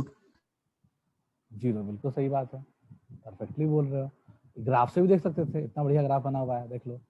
0 पे 0 ले रहा है, 1 पे भी 0 वैल्यू ले रहा है, 2 पे भी 0 ले रहा है, 3 पे भी 0 ले रहा है ना। -1 पे भी 0 ले रहा है, तो सारे इंटीजर वैल्यू क्या ले रहा है? ये 0 ले रहा है ना। सारे इंटीजर पे वैल्यू क्या ले रहा है? 0 ले रहा है। इसका मतलब कि इंटीजर पे फ्रैक्शनल पार्ट की वैल्यू क्या होती है? 0 होती है। थर्ड क्या है? अगर कोई तुमसे पूछे इंटीग्रल पार्ट ऑफ एक्स का इंटीग्रल पार्ट, ऐसे समझ लो चलते गया इंफिनिटी तक, बहुत सारा ब्रैकेट है, तो इसके लिए क्या आएगी? तो अगर हम थोड़ी देर के लिए मन में सोचें कि ये जो चीज है इसको आई मान लिए थोड़ी देर के लिए, या आई से डिनोट कर दिए, क्योंकि इंटीग्रल पार्ट ऑफ एक्स तो इंटीजर ही होता है। तो अब देखो, आई के बाहर डब्बा लगा हुआ है, ठीक है। तो डब्बे यानी कि दूसरे वाले डब्बे के अंदर अंदर क्या है? इंटीजर है। जब दूसरे वाले डब्बे के अंदर इंटीजर होगा तो बाहर क्या आएगा? आई ही आएगा, सेमी नंबर आएगा। अच्छा, और अगर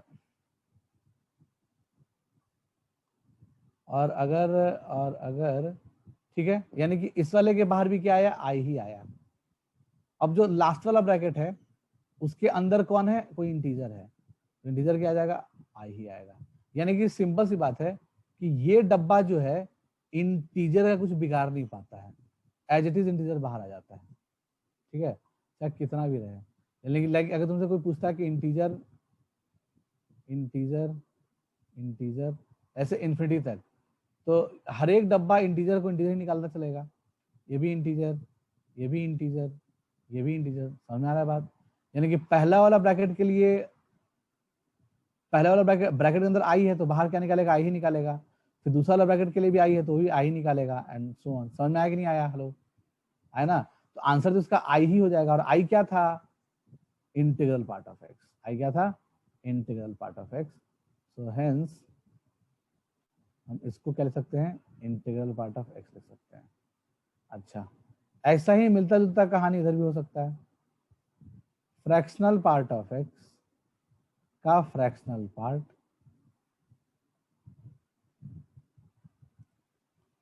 का fractional part, fractional part of x का फ्रैक्शनल पार्ट का फ्रैक्शनल पार्ट, ये क्या आएगा?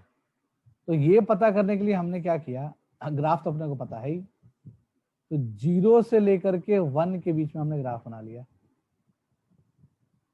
ठीक है। अच्छा, तो अपने को इतना पता है कि फ्रैक्शनल पार्ट ऑफ एक्स जो होता है वो 0 से 1 के बीच में आता है, उसको दुनिया वाले स्मॉल एफ से भी डिनोट करते हैं। तो ये जो पहला वाला कहानी है,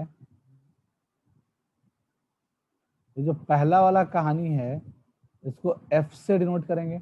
अरे हाँ, पहले वाले कहानी को किससे डिनोट करेंगे? एफ से डिनोट करेंगे। अच्छा, बाहर एक और कर्ली ब्रैकेट लगा हुआ है, ठीक है। अच्छा मुझे बताओ, y बराबर फ्रैक्शनल पार्ट ऑफ कमला, ऐसा लिखा हुआ है। y बराबर फ्रैक्शनल पार्ट ऑफ कमला। और कमला में क्या खासियत है कि कमला जो है वो मान लो 1 से 2 के बीच में लाई करती है। कमला बिलोंग कर रही है कहां से कहां? मान लो 1 से लेके 2 के बीच में लाई कर रही है कमला, ठीक है। तो y बराबर फ्रैक्शनल पार्ट ऑफ k क्या होगा, ये कैसे ग्राफ से देख के कैसे बताओगे, ये वाली सवाल है। ठीक है, तो 1 से लेके 2 के बीच में भी ग्राफ बना लिया, सॉरी हाँ 1 से लेके 2 के बीच में ग्राफ बना लिया, ऐसा कुछ आ गया। इस लाइन का नाम y इक्वल्स टू x और इस लाइन का नाम y equals to x minus 1। तो इसका मतलब कि अगर कमला, ध्यान सुनना, कमला एक नंबर है जो 1 से लेके 2 के बीच में लाई करता है। तो अगर कमला एक नंबर है, अगर कमला एक नंबर है तो ये यहाँ पे कट कर रहा होगा। हेलो, कमला क्या है, कमला एक नंबर है, तो अपने को क्या चाहिए, फ्रैक्शनल पार्ट ऑफ कमला चाहिए। ठीक है, तो इसका मतलब कि y बराबर फ्रैक्शनल पार्ट ऑफ x में, y बराबर फ्रैक्शनल पार्ट ऑफ x में x का काम कौन कर रहा है, कमला कर रहा है या कर रही है, जो बोलना है बोलो। ठीक है, तो x का काम कौन कर रही है, कमला कर रही है। ठीक है, तो इसका मतलब कि इसका जो y आएगा, y क्या आएगा, जब 1 से 2 के बीच में होगा तो y बराबर x माइनस 1 है, बट x का काम तो कमला कर रही है, तो y बराबर कमला माइनस 1। समझ में आया बात? हाँ, ये समझ में आ गया होगा बात। वैसे ही अगर कमला, ध्यान सुनना, या इस बार कमला नहीं, कितना कमला करें, इस बार रोहन को लाते हैं चीज में। तो मान लो y बराबर integral part, sorry fractional part of Rohan, y बराबर फ्रैक्शनल पार्ट ऑफ रोहन चाहिए। तो फ्रैक्शनल पार्ट ऑफ रोहन, और रोहन में बड़ा अच्छा खासियत है कि रोहन बिलोंग्स टू 0 से लेके 1 है। रोहन 0 से लेके 1 के बीच का नंबर है। ठीक है, तो जो लाइन का इक्वेशन है वो y बराबर x है, किसके लिए, y बराबर fractional part of x function के लिए। तो इसका मतलब कि जो इक्वेशन, वो जो y आता है वो क्या x के बराबर आता है, और x क्या है, रोहन है यहाँ पे, तो y बराबर रोहन। ठीक है, तो पूछ क्या रहे थे, कर क्या रहे थे हम बेसिकली, आ गया जो आना था, आ गया, और क्या, y बराबर रोहन, तो सही है, y बराबर रोहन, y बराबर रोहन, हाँ सही है। यानी कि अगर y बराबर फ्रैक्शनल पार्ट ऑफ x की कहानी अगर पूछी जाए और x बिलोंग्स टू 0 से लेकर 1 बोल दिया जाए, तो y जो है वो x के बराबर होगा। इसका मतलब कि इस लाइन पे 0 से लेकर 1 के बीच में जो भी पॉइंट है, उन सब का जो x कोऑर्डिनेट y कोऑर्डिनेट वो सेम है, क्योंकि वो y equals to x line पे लाई कर रहा है। ठीक है, ओके।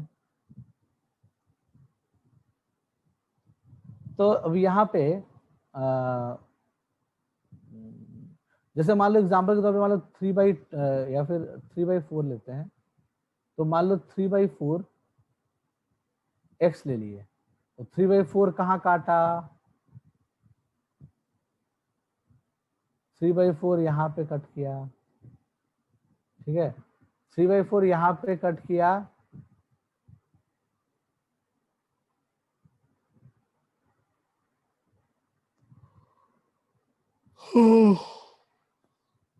थ्री बाई फोर यहाँ पे कट किया, तो जितना उसका x कोऑर्डिनेट होगा इस पॉइंट का, चूंकि ये y को सिर्फ अप्लाई कर रहा है, उतना ही उसका y कोऑर्डिनेट होगा। तो ये बेसिकली 3/4, 3/4 होगा, तो y की वैल्यू भी 3/4 होगी अगर x की 3/4 लेंगे तो।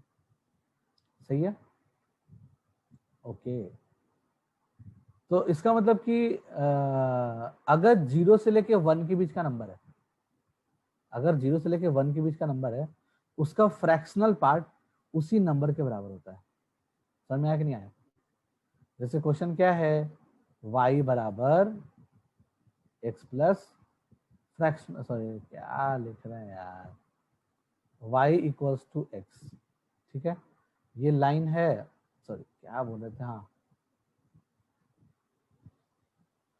y equals to fractional part of x क्या है, so y equals to fractional part of x, y equals to fractional part of x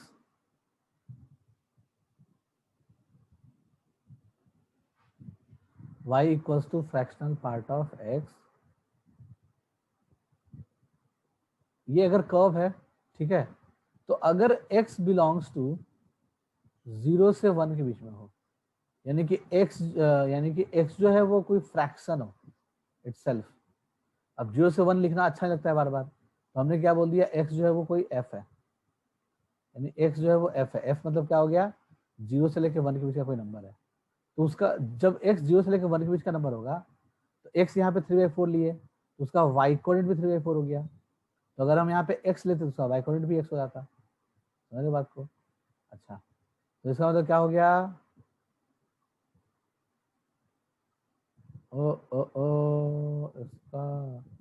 इसका मतलब क्या हो गया है, देख लो। y equals to fractional part of x, यानी कि x जो है वो f के बराबर है। x तो sorry fractional part of x जो है वो f के बराबर है, ऐसा हमने बोल दिया, जिसको f ले लिया। तो अगर किसी फ्रैक्शनल पार्ट के अंदर 0 से 1 के बीच का नंबर जाए तो बाहर सेम टू सेम नंबर निकलता है। जैसे 3/4 गया था तो बाहर 3/4 ही निकला। वैसे ही अब जो सबसे बाहरी वाला जो करली ब्रैकेट है, उसके लिए इनपुट का काम ये f कर रहा है, तो आउटपुट में वो भी फ्रैक्शनल पार्ट ही देगा, f ही देगा, और तीनों f सेम वैल्यू होगा। समझ रहे बात को? तो इसका मतलब कि इसका जो आंसर आएगा f आएगा, और f तो है नहीं, वो तो खुद का बना हुआ चीज है, यानी कि fractional part of x। Clear? तो ये 6 प्रॉपर्टी हमने लिख लिए। अभी तो प्रॉपर्टी शुरू हो रही है, कहानी है। Fourth property,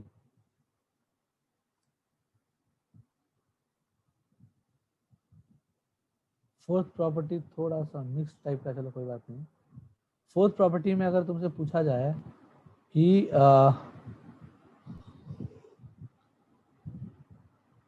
fractional part of integral part of x equals to fractional part of not an integral है, fractional part of integral part of x equals to, तो इंटीग्रल पार्ट तो कोई ना कोई इंटीजर ही आएगा, और उसका फ्रैक्शनल पार्ट क्या आ जाएगा, 0, क्योंकि इंटीजर का फ्रैक्शनल पार्ट क्या आता है, 0 आता है। लॉजिक क्या लिखोगे, तो लिख सकते हो कि जो ये जो चीज है वो इंटीजर है, तो फ्रैक्शनल पार्ट के अंदर इंटीजर तो वैल्यू 0। फिफ्थ नंबर की कहानी वही पुरानी, इस बार बाहर कर दिए स्क्वायर ब्रैकेट, अंदर कर दिए कर्ली ब्रैकेट।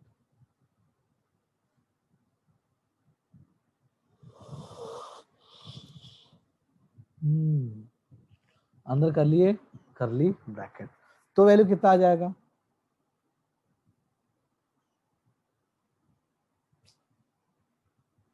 तो वैल्यू कितना आएगा,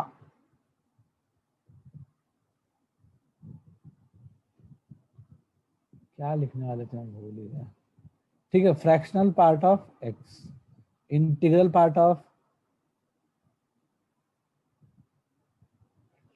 फ्रैक्शनल पार्ट ऑफ x, तो integral part of fractional part of x क्या आएगा, तो फ्रैक्शनल पार्ट जब भी अपना आउटपुट देगा तो 0 से 1 के बीच का नंबर देगा। ठीक है, तो इसका मतलब कि ये जो चीज है,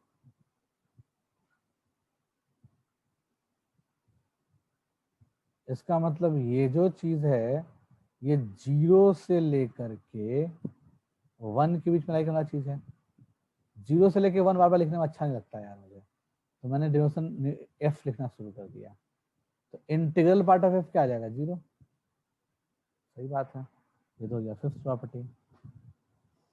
इन सब प्रॉपर्टीज के बाद ये तो थी आसान वाली प्रॉपर्टी जो याद रह जाएगी।